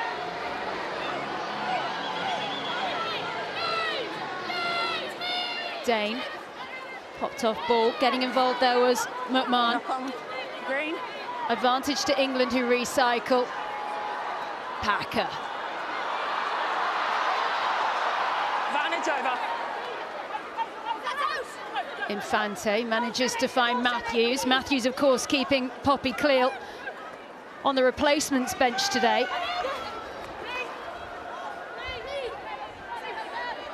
Infante gathers, finds Harrison, now to Byrne. Harrison again, Aitchison, Rowland. Matthews. Tackle now. Stay 8. Davis there with the distribution out to Scarrett, then it's Cornborough. Breach is there, support on her far side is Packer, who's built up ahead of steam. Packer over!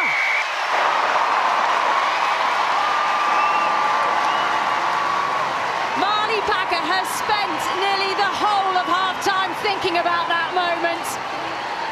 England over for 3. And that is what we know, love and expect from Marley Packer. Not the stuttering in the first half, but the positivity to appear out wide with good hands and the power to convert. Still has quite a lot to do there. Breaks 2 tackles with ease. And once she's got a head of steam up, nothing's going to stop her. She's an absolute Trojan. Hugely powerful. Plumber by trade.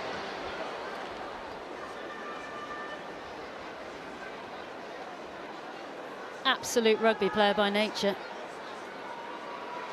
Oh, she enjoyed every second of that. There is nothing about the physicality of rugby union that she doesn't enjoy. And Scarrett's off the mark. 100 up and 2 on the board today. And if you're an England fan, you'll be hoping that that is the signal of the way England want to play in this half, with much better focus, much more accuracy and much better intent.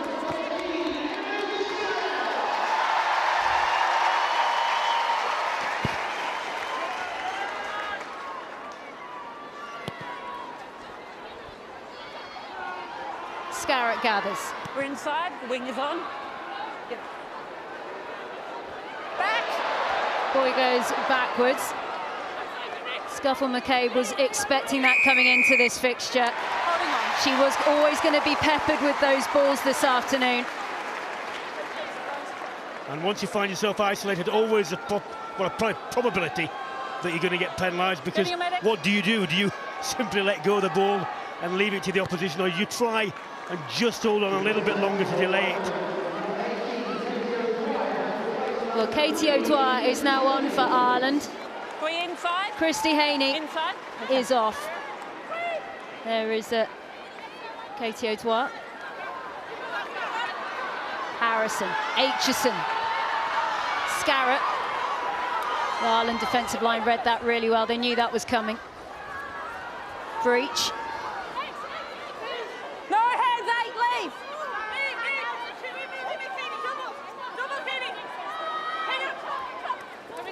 Matthews can't take. Knock on white.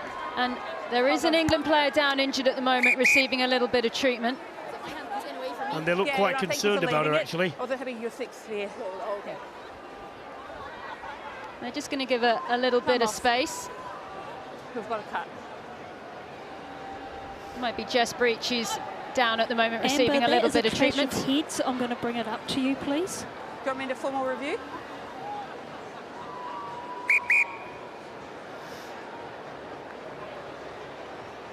Right, they are just going to go and have a little look at this. It was when that's correct, Breach Amber. took the ball into We've got a contact. clash of heads here. We are going to review.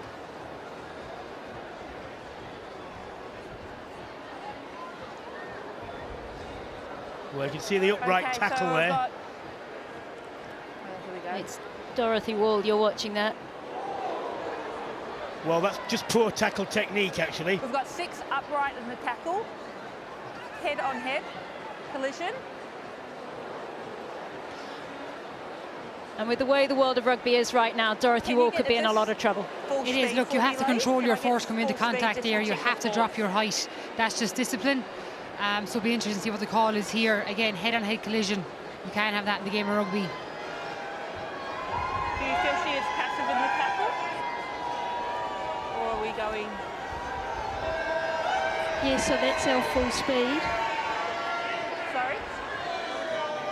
Yes, that's very right. So, Lee, I've got green upright in the tackle, direct contact to the head, but we've got a low degree of danger. She's quite passive, so it's going to be a yellow card. Can you get me the colour for green, the number for green, please? Yes, so it was number 6. Okay, thank you. Number 6 for me. Head-on-head contact.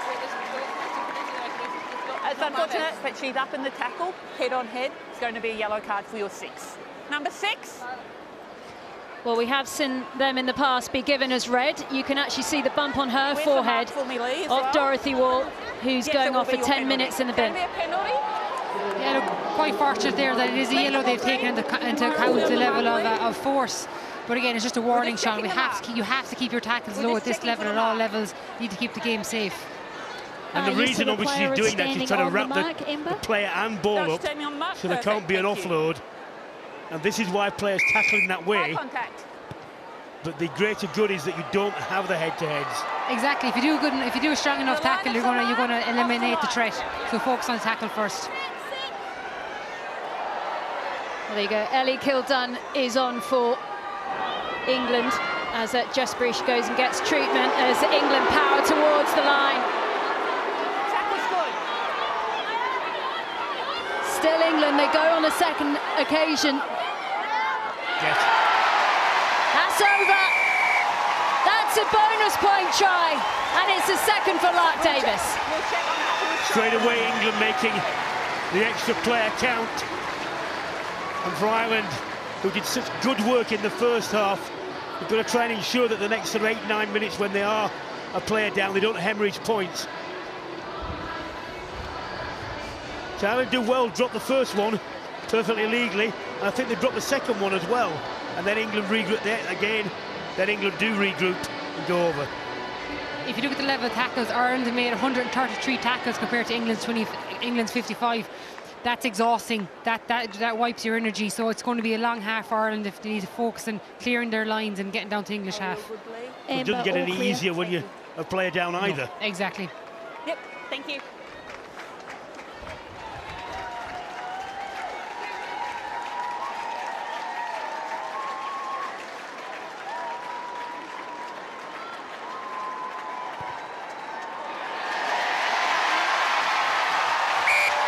Second half suits Emily Scarrett. And it looks like England are going to be making some changes here as well. Vicky Cornborough is off the field, meaning that Hannah Bottoman, Saracens player, is now on. Also another change there as Sarah Byrne goes off and Amy Cockayne. Oh, sorry, it's Lark Davis who's gone off, and we can see Amy Cockayne is on at hooker. Amy Cockayne and Hannah Bottoman just both back from injury. But in Cockayne, you've got a lot of experience, and in Bottoman, you've got a lot of young talent.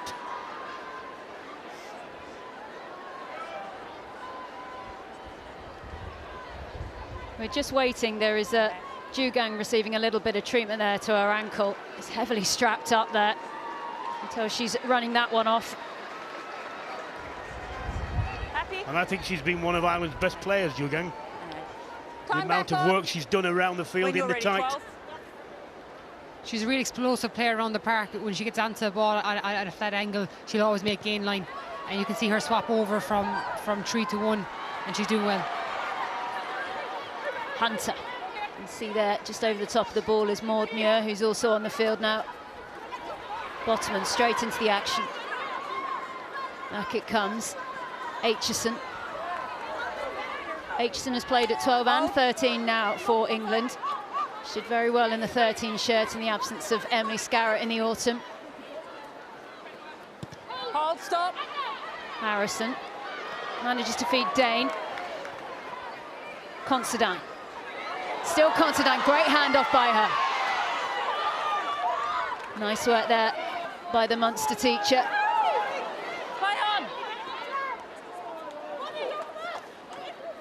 Breen, who's having to stand in that first receiver position after they lost Cronin early on in that first half. Don't forget Ireland currently playing with 14 women.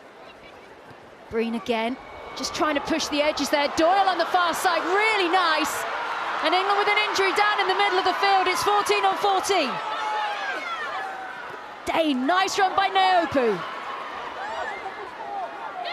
Jugang was waiting, but in the end they go to the captain, Friday.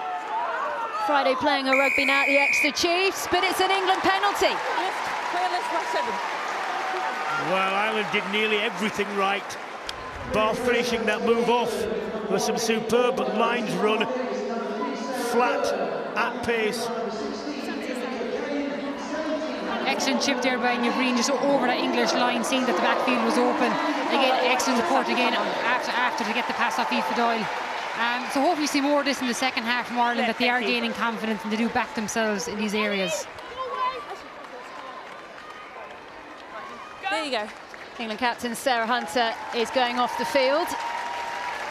Took a bit of a knock in that last collision, and Poppy Cleall is on. Poppy Cleall no doubt will be hugely frustrated. She wasn't in this starting lineup for England. And the gap.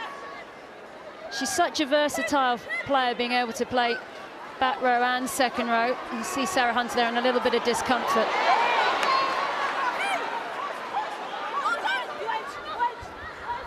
Rowland just keeps on running. Last connection there with Kildunn, not quite there.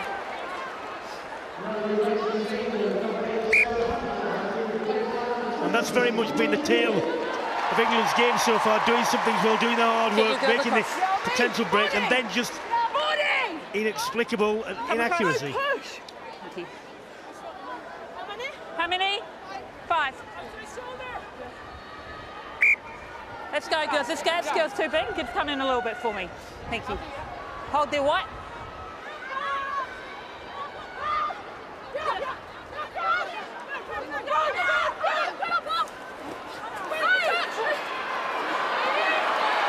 Well, that was dealt with quickly.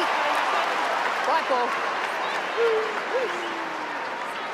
Green on the line, step across. On the line, Green. England were virtually salivating at that one. Cockayne on target. Packer. That's lost forwards. Ripped, okay, thank you.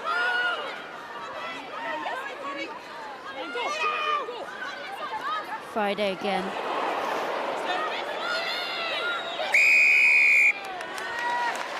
At leave, please.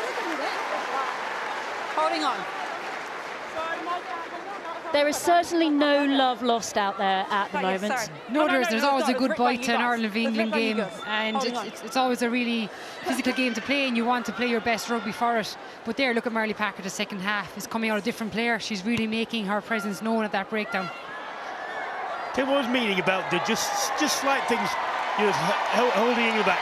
When Marley Packer took the ball in there, it was put over her shoulder, and she did really well to catch it at pace. But because she was exposed, the Irish hit that came in allowed them to knock the ball out. Whereas if it had been put in front of her and she'd run onto the ball, she would have had the momentum and probably knocked the defending player out of the way, or at least retain the ball. So it's very small margins. Aoife McDermott makes her way off. Grace Moore is on in her place. Here come England. They need the last pass to Thompson. Still Thompson. What a try! straight off the training path, that move. An absolute beauty.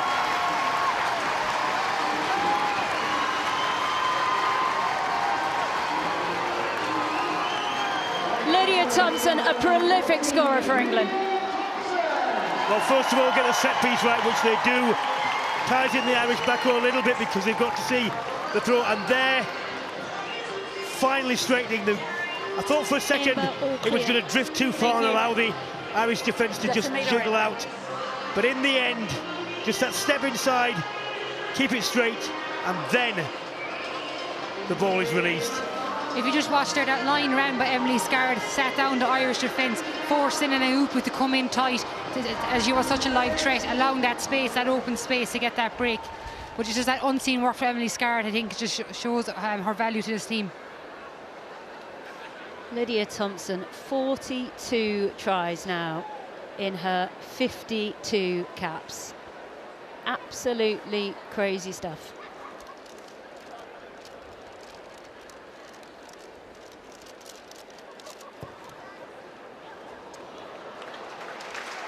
Well, this side has been kind to Emily Scarrett so far in this half. That's good set-piece work. And watch it just starts to drift a little. Good work by Scarrett. That's the point at which it needs to be straightened. And just that one step, just one step enough to draw the Irish full-back in and stop her drifting out. Yes.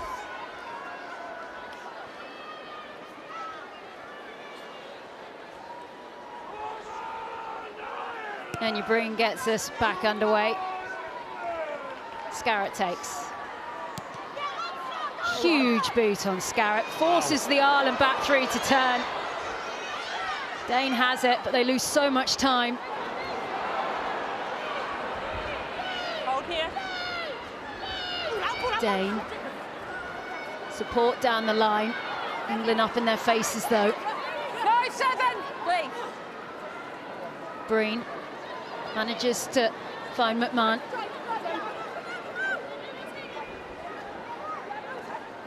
Wings on, hold. Breen there with the kick to Harrison. Got support from Scarrett.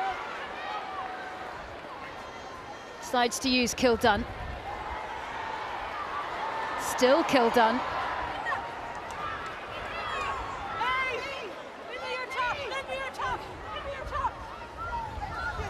Harrison manages to find Aitchison. Rowland. She's absolutely speeding up here, working through the gears. Release line. One too many there, should have gone first time. Got to remember Ireland's still playing with a woman in the bin at the moment. Packer. Taken nicely in the air there. Taken back. Well mopped up by the green shirts. Considine having to kick that one into the wind's tricky. But a good clearance under what was a really tough area, but they're going to have to come back. So the ball is taken back into the 22. Here we see. It's a super run, but I think she's got to pass this earlier. Make her mind up there the first time. But we've been here before in this game. Leave it for. Keep it up. There's different numbers at the back. No one. Advantage, one entry. You've changed line. Cocaine has it. Managed to give it now to Packer. Still heading north here. Is there anything Ireland can do to stop this? In the end, they give it to Cleo. She's got Ruan.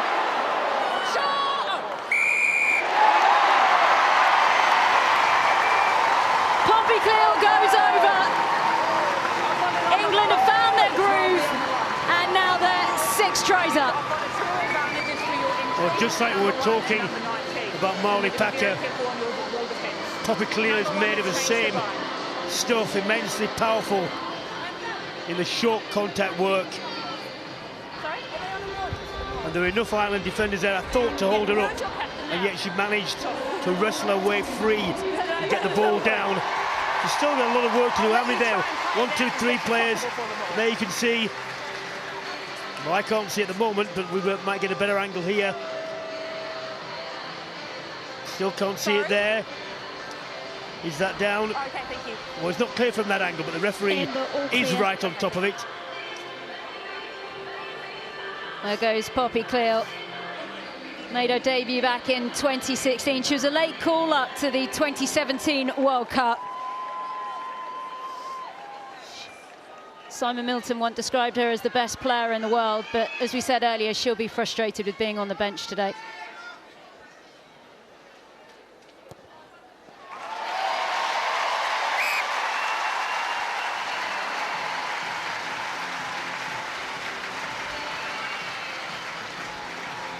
Well, I think England are back to a full complement now, but they've paid quite heavily for being a woman down. More changes then for England. Abby Ward goes and takes the seat. She's played a lot of rugby so far in this Six Nations campaign as they bring on Rosie Gallagher of Harlequins in her place.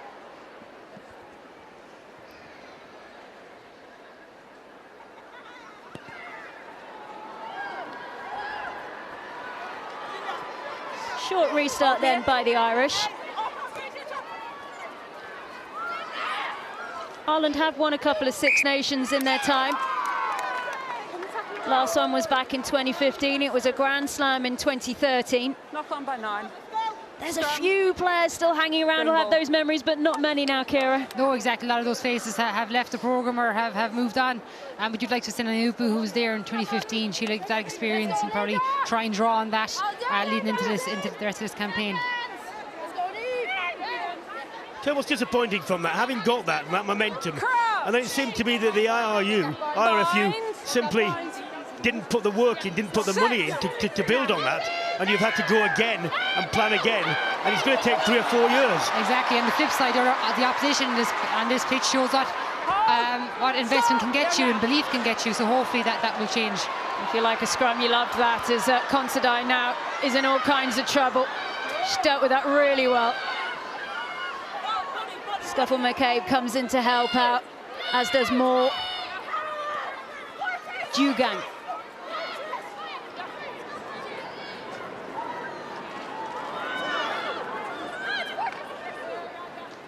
Really interesting to see the changes that England have made and how that appears to have made the scrums even stronger. Roland says, don't worry, Harrison, I've got your back. Big hit going in there on Roland. Neve Jones again. Cocaine. Oh, she's back from injury. She's firing. Aitchison. There are some real points to be proved here by these Irish women. They are not going to lie down and let England have this all their own way. Matthews. Well, a slight knock on there at the back of that ruck, although it means Ireland have got to face another scrum in a minute. Look at that, if you want to do an offensive tackle, there you go. Low body height, nice wrap, pump with the legs, drive you back.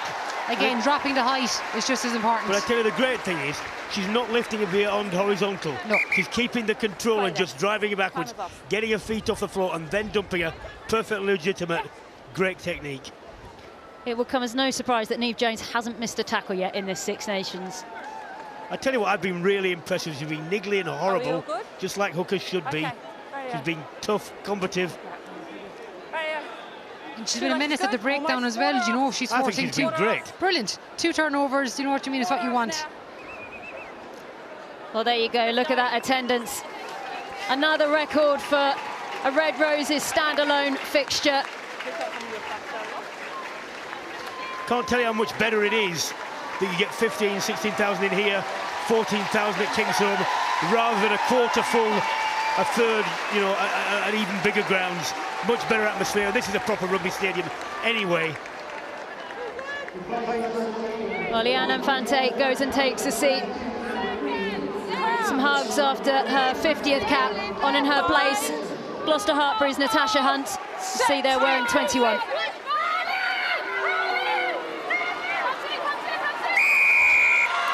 What a scrum. What a scrum. Well, this is what I was saying before. The quality of the England bench, especially in the front row, you've got two interchangeable front rows, and you've got Bottoman, who is there, Cockayne, who's got a lot of experience, and Cleal, who comes in with her power. So there's no diminution in quality. In fact, you could argue as to who is a better scrummager on the day, but it's very, very close, and there's virtually no difference. And when you can do that, it's almost impossible for a side who is having to do the whole 80 minutes. Kira, it's hard for Ireland to deal with this now. The changes that England have made in that front row just appear to be steamrolling Ireland. Exactly, just the power, the experience, the sheer aggression. You can see what they took from that. That for them is as good as any try. Do you know what I mean? That's a front row try. So again, this is some weapon to have in your armoury. And again, look, be able to turn a scrum, get a scrum penalty, kick to the corner. You know, it's just another strength to your bow. Green set there. Hold, wait until the time's on. Come across. Amy Cockayne back then from those 10 weeks out with the calf injury. Back with a bang. Allcroft. How much fight Ireland have for this now? Such a familiar story. Keep it up, Green. Advantage, 6 entry. It's a penalty advantage as well now. It's moving. It's over. Hannah Bottoman. Her aunt Jane Everett played for England. It's now Hannah who continues the dynasty.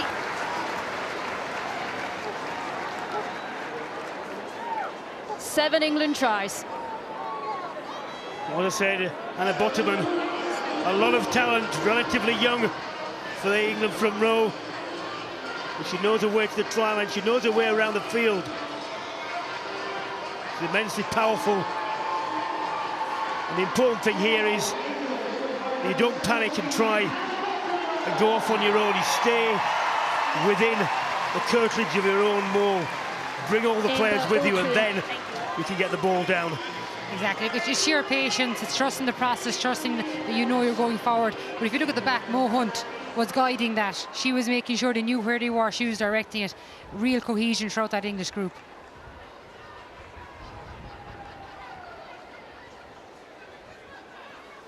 Unlike Mo to be talking, isn't it?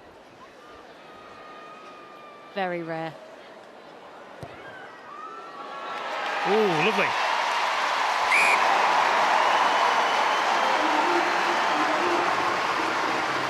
Well, England have a habit of closing in on 50 points on teams at the moment. It's been a long time since they haven't put at least 50 on their opposition. Appear to be heading in that direction once again. We can't stress enough, though, when it comes to Ireland, they have been so discombobulated in the build-up to this fixture. A pretty fresh back line with 7 players going off to play in the Langford leg of the World Sevens series. The reason for that is because Ireland haven't qualified for the Sevens World Cup yet, and they're building towards that. They can't qualify anymore for the 15s World Cup, which is also later this year. So the IRFU is focusing on the shorter format this season as Thompson comes away once again. Still going with the footwork, Roland now as the green shirts suddenly arrive, and it's Moore who eventually stops it. Hunt, Packer, they're going to try and stretch this one. Muir. Harrison. Cleal. Passes out towards the far side, brought slightly back inside. Cleal, so strong. Matthews, Aldcroft. This time it's Gallagher. Bottoman. Numbers wide here. Spin. Great rip there by Moore. You have to say, since Grace Moore has come onto the field, she has been everywhere.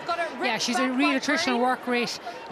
Really good around the park. Very strong in contact. Is always looking for work.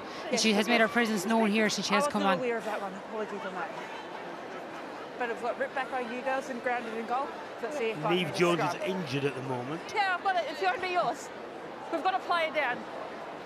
Well, Hannah Bottoman's choosing to go straight there, but had the call come to her or had been further up, and looking to her right, there were 3 players spare.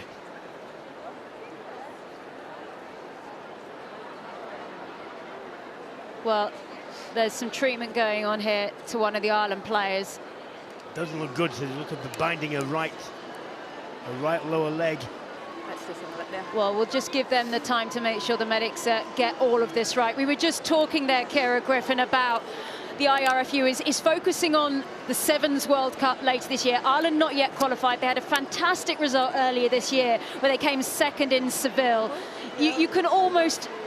Some people forgive the IRFU for this season, but you do feel from next season there will be less forgiveness for these kind of decisions when Ireland are being put up against a fully professional England side. Completely. Look, there needs to be clear communication between both codes, and I think that also comes in overall planning of the season. I know this TikTok Women's Six Nations has been a different window, but it's now maybe on in future at the different planning to ensure that people can play both codes, because you want the best playing the best. Well, just remember this.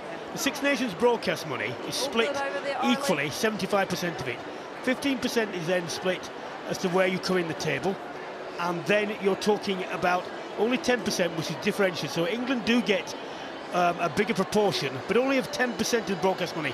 And when you bear in mind the relatively fewer clubs and provinces that the Irish Rugby Union, Scottish and Welsh Rugby Unions have to look after, there is no reason why they cannot invest in their women's games if they want to. The Welsh have just started it, the Scotland have started a sort of thing there. They haven't got the numbers to have the domestic leagues like England have got, but they can play in the Premier 15s here. No problem with that, but it's a lack of will. It's not a lack of money. Well, Greg McWilliams, the head coach, he has come in. He has said that he is expecting contracts to be announced for his 15s players by the end of this year. He says he'll be surprised if it isn't that early. But he has also been in a really campaign for the women since he's come into position, and they're going to have a 2-test summer tour for the first time ever this year, which, Ciara, is fantastic. It'd be something you'd have loved when you were a player. Yeah, look, it's great. It's great to see they are investing in that, and you know, it's great to see the players getting that opportunity. You know, it's unfortunate in summer of 2020 or 2021 that it was planned for summer of 2019 for a summer tour also, but COVID came in. So it's great to see players now getting that opportunity to get that experience.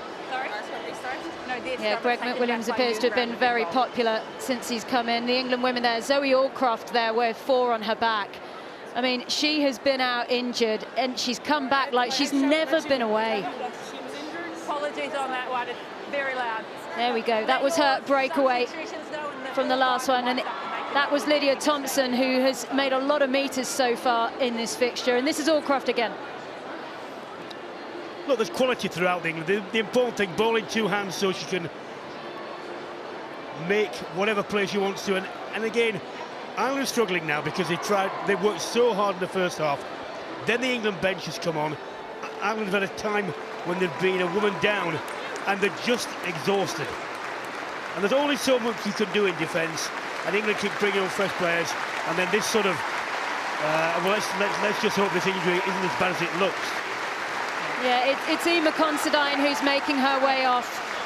Really disappointing for her. She's had a really strong game, and Ireland have really turned to a lot for her boot so far this afternoon. We wish her all the best in her recovery.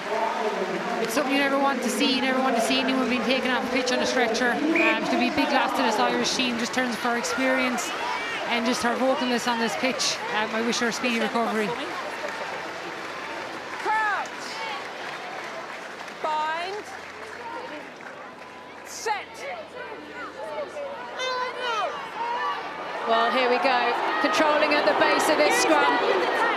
It was a big scrum performance before the break, collected by Poppy Clear.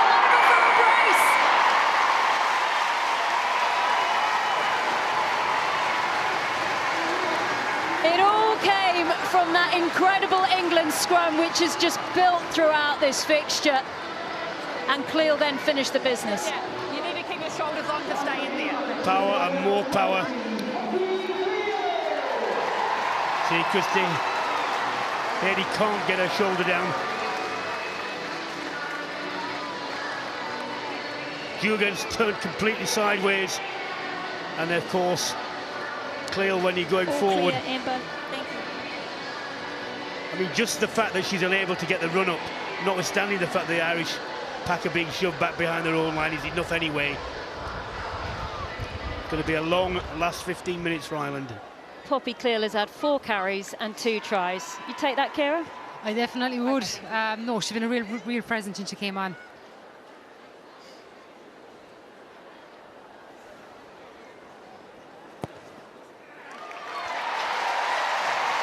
Well, she's got 100 caps. Number 6. And she's just made that a nice round 50 points for England. Can't emphasise enough that it's the depth and quality with England. You can get a 15 out to match them possibly up front or whatever, but when you're having to make the changes and seeing the quality that comes on against you, that is what the professional programme has done with England. It's given them a much bigger depth than their opponents. Well, we should say there's been a few changes. So Niamh Byrne is now on for a debut for Ireland. She's hanging out on the left wing at the moment. She came on for Considine. Meanwhile, Maeve O'Leary is also on the field now for Dorothy Wall. Rowland took that well overhead. Nice pass backwards as well to Thompson. Very cute. Bottoman. Still Bottoman. Every metre is precious. Scarrett. Stolen ball, really beautifully read there by Doyle. Friday.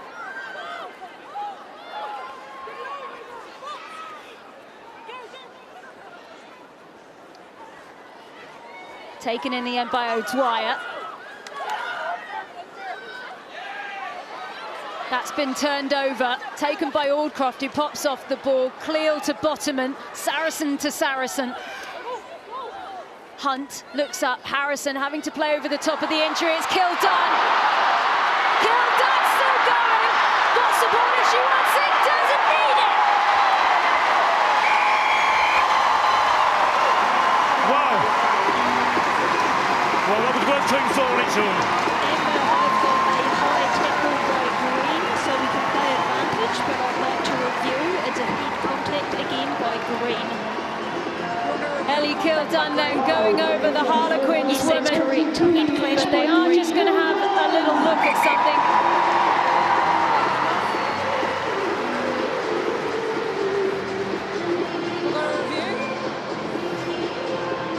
They are going to go and look at this upstairs.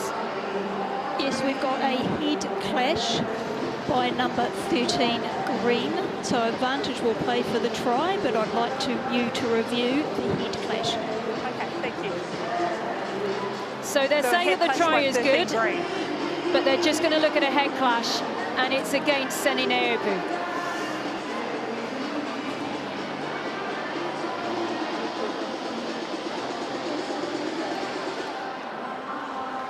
This might be a better angle. Well, these are the exact things that World Rugby want to be wiped out. More force. You see, to me, that's not malicious. It's just careless and it's poor technique. Real speed again for me. I've got direct contact to the head, and the player is upright in the tackle. It is quite simple. Just bend your knees, isn't it? Exactly. It really is. Yeah. Drop the height, wrap your tackle, draw your legs. It's simple as that. It's just, we need to get away with this habit of going upright, trying to do too many things at once, just tackle the player. And it's just unfortunate. That's a second head-on-head collision now. One more time, thank you.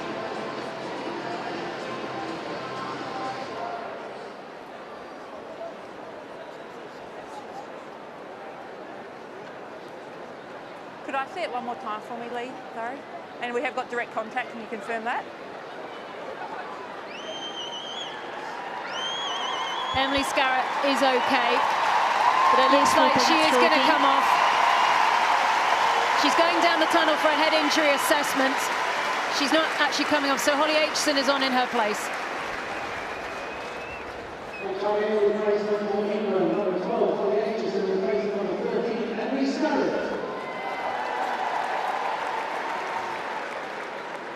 So at the moment we've got upright on the tackle, direct contact with force.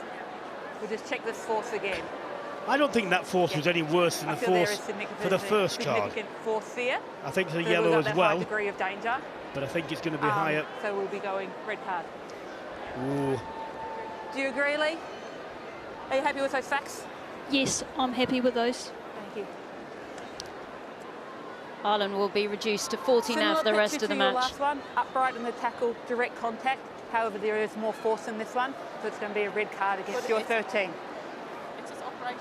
There's still head on head. She needs to be lower in the tackle. Number 13.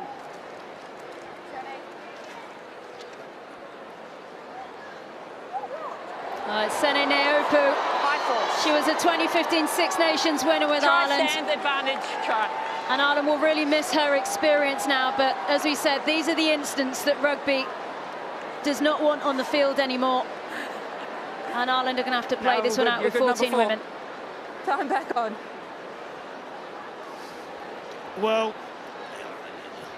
I have to slightly disagree with the officials there. However, they are in charge. They decided, and the laws are quite clear. It is very, very simple. Players do not go in to tackles in an upright position. Bend your legs and at least got a chance. I don't know how many more times you have to say it.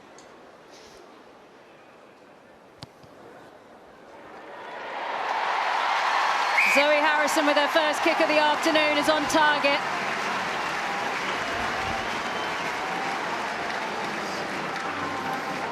It was Harlequins Ellie Kildunn who went over for that one. Taken a long time to get that conversion away with the TMO review.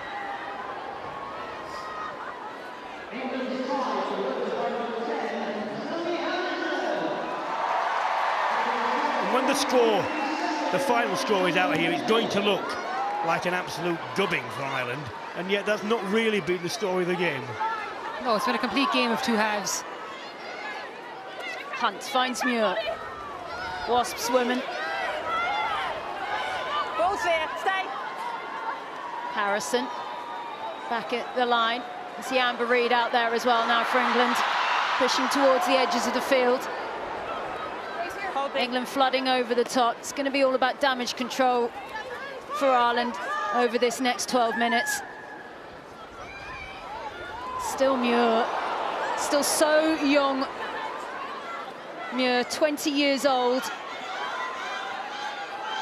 Reid, back inside to Thompson. Gallagher, huge hit on her. Ball's been knocked on in the process. Gallagher really frustrated there. But it means they get a scrum here, Alan, and question if they actually want to scrum Kira. Exactly, I think England will look to attack this as well. They look at an opportunity to force that penalties from the scrum, so hopefully Ireland can lock this out. Well, the crowd have just been told that number of them packed into Leicester today is 15,836.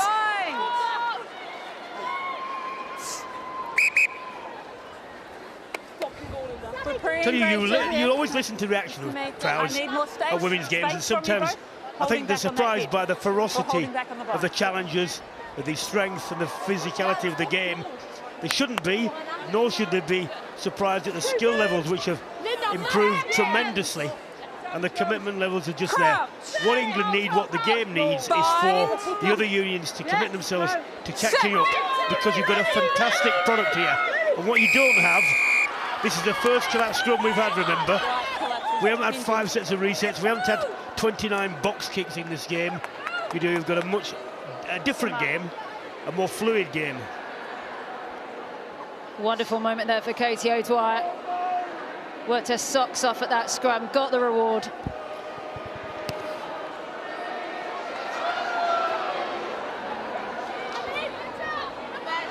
Line us a mark, open up. Open up for me and we can check that. Well, England once again closing in on over 1,000 metres made in a game, but 35 tackle breaks is just ridiculous.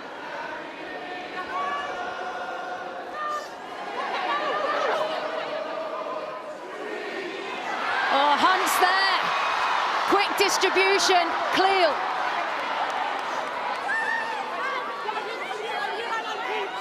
Harrison She can see the space in the backfield. Bobbled it on the ground.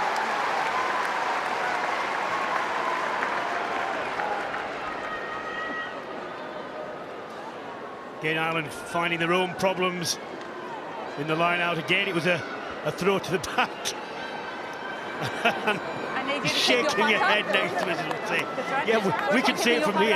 Why can't they see it down there? Yeah, I know. Look, sometimes in the heat of battle, you're tired or fatigued, but sometimes just doing the simple things right and just straight up and down is what you need sometimes. Let's go. Crouch. Now grind out, Linda. Grind it out. Bind. With that bind, so move.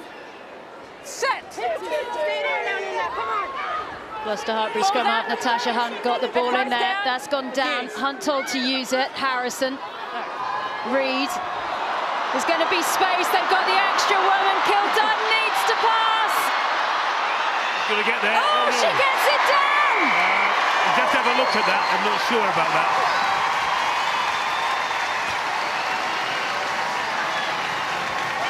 It was one hand put down by Kildunn in the toughest of circumstances. And that's her second try.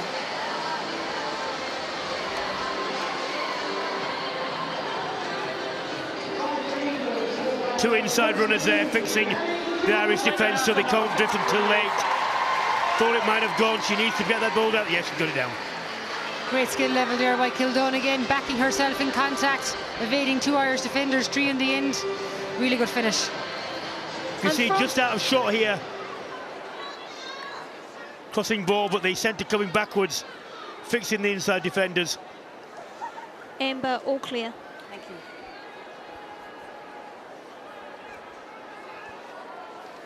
Okay. No conversion. Well, there's going to be a couple of changes here for Ireland. They're taking off Dugang and Jones, bringing on Houben and Pearce. Needing some fresh legs. And it looks like Poppy Cleal has picked up an injury as well. And that will be a bit of a concern for England. We've already seen Sarah Hunter go off injured, and it looks like Poppy Cleal's taken a knock as well. So question will be asked at who's going to move to number 8 now. All down for both teams. The wider thing won't want that in front. It depends on how it goes, but with the French game coming up as well. Well, there's been a lot of walking wounded and others, you have to say, that's come away from this fixture from both sides. Be interesting to see how they all turn out next week. Muir. Oh. Maud Muir. Taken back. So young, so strong. Oh, no. And once again, England forcing the Ireland back three to turn. Scuffle McCabe gets that.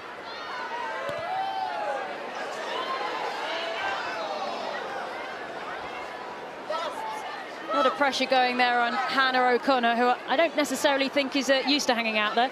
No, but Hannah O'Connor actually is an excellent boot. She's one of the Irish kicking options, so it's great to see her using it. She actually managed to get the ball all the way down the tunnel, which is very impressive.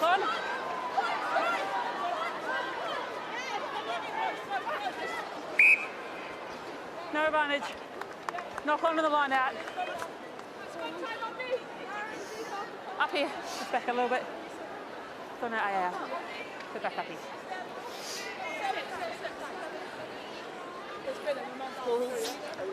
Well, let's get your TikTok Women's Player of the Match, Brian Moore. Well, it's an inevitable one, and in some ways a bit cliched, because it seems she always does this. But Molly Packer, still on the field, has played the whole game, was the person who was responsible for getting England going forward in the first half and in the second half. And everything that's good there. Look at that, 120 metres made.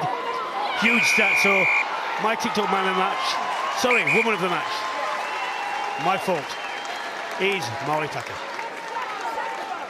She really is the heartbeat of this England side. Kira, what's it like to play against Marley Packer? You've had some lovely tussles in the past. It's never easy to play against Marley Packer. She's she's relentless in her physicality, relentless in her work rate. And I think today in the second half, she really has been what you need for England going forward. So, well-deserved player of the game.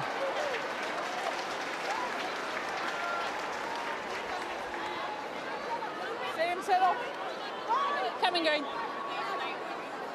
All the way. I hope you can't lip read, that's all I can say. Well, it was Allcroft who went up to take that. Just attach to the back. It's still moving, eventually collapses down to the floor, and you can just see that's the experience of Natasha Hunt. She is moving those forwards around exactly where she wants them. Still pushing, they know not to go over. There's Packer, out towards the far side, Thompson!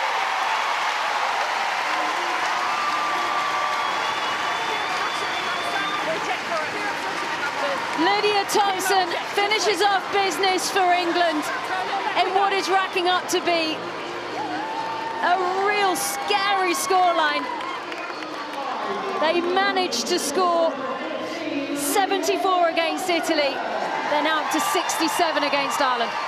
In some ways, I feel sorry for the Irish girls because their first half performance was very good in extremis, but they've had to play 2 periods when they've been a player down. They're missing the players from the sevens, and the fact is the England bench has been of such good quality to bring them on. They're exhausted. I don't think you could have asked much more of them. No, look, I think the first half performance, they'll take great solace from that. But again, that's the power of depth in a team. Look at that bench that came on for the English pack and everything, and made a difference.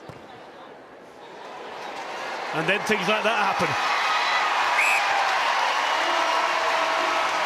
Oh, she's got that one.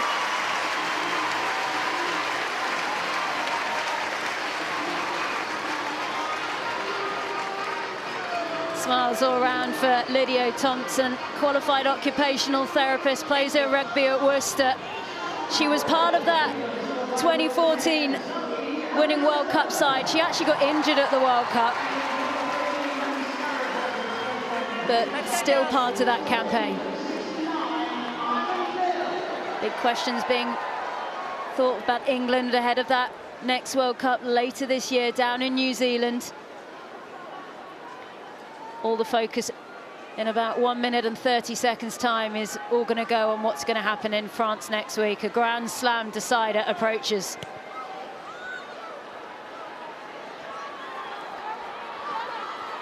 Hold here. Is there another dent to be made on this scoreline? Packer.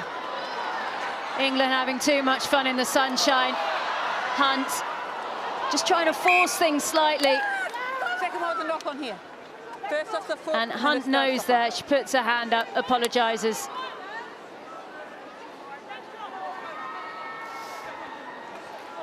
Kira, of course, Ireland have got to take on another match next week. They're taking on Scotland. Scotland are going to be a dangerous animal because they will feel so hard done by as we see Emily Scarrett come back on the field. And it really will be another tough fixture because you feel Scotland will have a huge point to prove. Yeah, look, Scotland at home, it's going to be a very tough game. You can see Scotland will be hurting from their loss to Italy yesterday. They know themselves they didn't play their best rugby, and so it's going to be a really big battle up in Kingspan. Aveen Riley there, as she gives it to Scuffle McCabe. Get to see Ireland on the ball.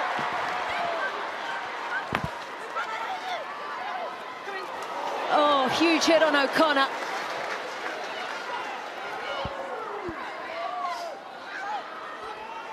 Down the Irish line they come. Breen there, just struggling to get body position as she knew Muir was arriving. Riley. Waiting at the back there was Byrne, but lost forward and the clock is gone. They just can't stop winning. 22 victories on the bounce. And now only France is left in England's way as they eye up another Six Nations and another Grand Slam.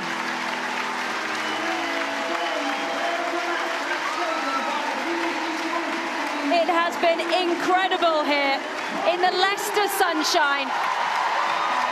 A tough end for Ireland, who had that red card. but it finally finishes England 69, Ireland 0. Well, Brian Moore, 11 tries there for England. You felt it could have been more, but that doesn't tell the story because Ireland had a wonderful first half. They did, and they forced England into a lot of errors.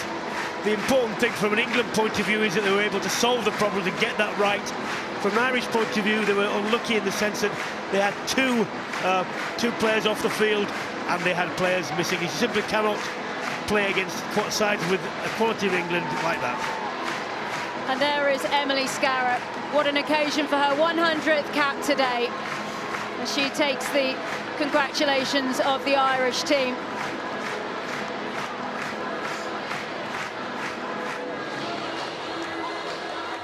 An emphatic victory for England over Ireland. 10-0 at half-time it was to England, but they ran in 9 more tries in that second half. The floodgates opened and the quality between the sides really showed. Ireland gave a great effort in the first half, Maggie Alfonsi, but this England side are on a roll. Yeah, look, they were dominant in the second half. I'd love to know what was said at half-time in the change rooms, because the instant reaction from Marley Packer's first try, and then after that, you felt like this England scrum was getting better and stronger. Let's hear from Marley Packer, shall we? She's with Sonia. Well, Marley, congratulations. It was emphatic by England eventually. Yeah. Why do you think it took you a little while to get going? I'm not too sure, to be honest. Ireland had a great defence. We played a lot of rugby in there, 22 in that first half, but we had a good talk at half-time. We knew what we wanted to come out here and do. And our main thing was to make sure we get another 2 tries on them and get that bonus point. We came out here and did it, and then we put a hell of a result on Ireland today. So the team were fantastic. So, yeah, really good. So, a small matter of a Grand Slam decided to come next weekend against France. How well positioned do you think England are to finish this job? No, very well positioned. We're going over to France. The French crowd is going to be massive, but I think we just go out there, do our job, and it's a final at the end of the day. So yeah, we'll just make sure that we put everything into it, and hopefully we come out on top. Many, many congratulations to you, Marley, and the team. You are the TikTok Women's Player of the Match. Well done. Thank you very much. Thanks, guys. Thank you. The incredible Marley Packer, and let's have a little look at what that does to the table. Well, England and France level on 20 points as they head into Le Crunch next weekend. You can see that on BBC 2 at 2 o'clock, kick-off at 2:15. And Wales in third place on 10 points, with Ireland behind them on 5. Italy with their first victory this weekend against Scotland last night, ahead of Scotland on 4, and Scotland bottom of the table on 2 points. And well, that is going to be some match next weekend. Of course, England have a couple fewer days to prepare, though. France, of course, played on Friday night. Yeah, fascinating, isn't it? France get an 8-day turnaround, England get a 6. Obviously, Jess Breach went off with a bit of an HIA, so that'll be a bit of a worry for England. But I'm sure for the girls, this win was huge. We saw the first half. They will be disappointed and frustrated.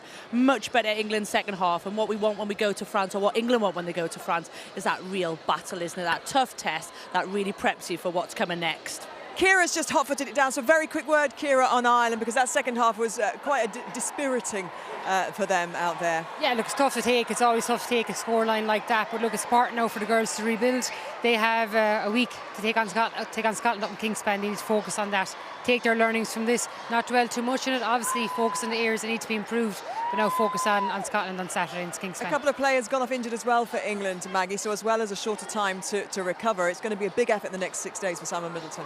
It will be. Like Kate's already highlighted, the fact that Jess Breach is a worry. Also, Sarah Hunter as well went down with a bit of an injury. So there's a lot of worry going into that next game. But I imagine for this England side, they've got to be focused and ready for what is going to be a big competition out in France.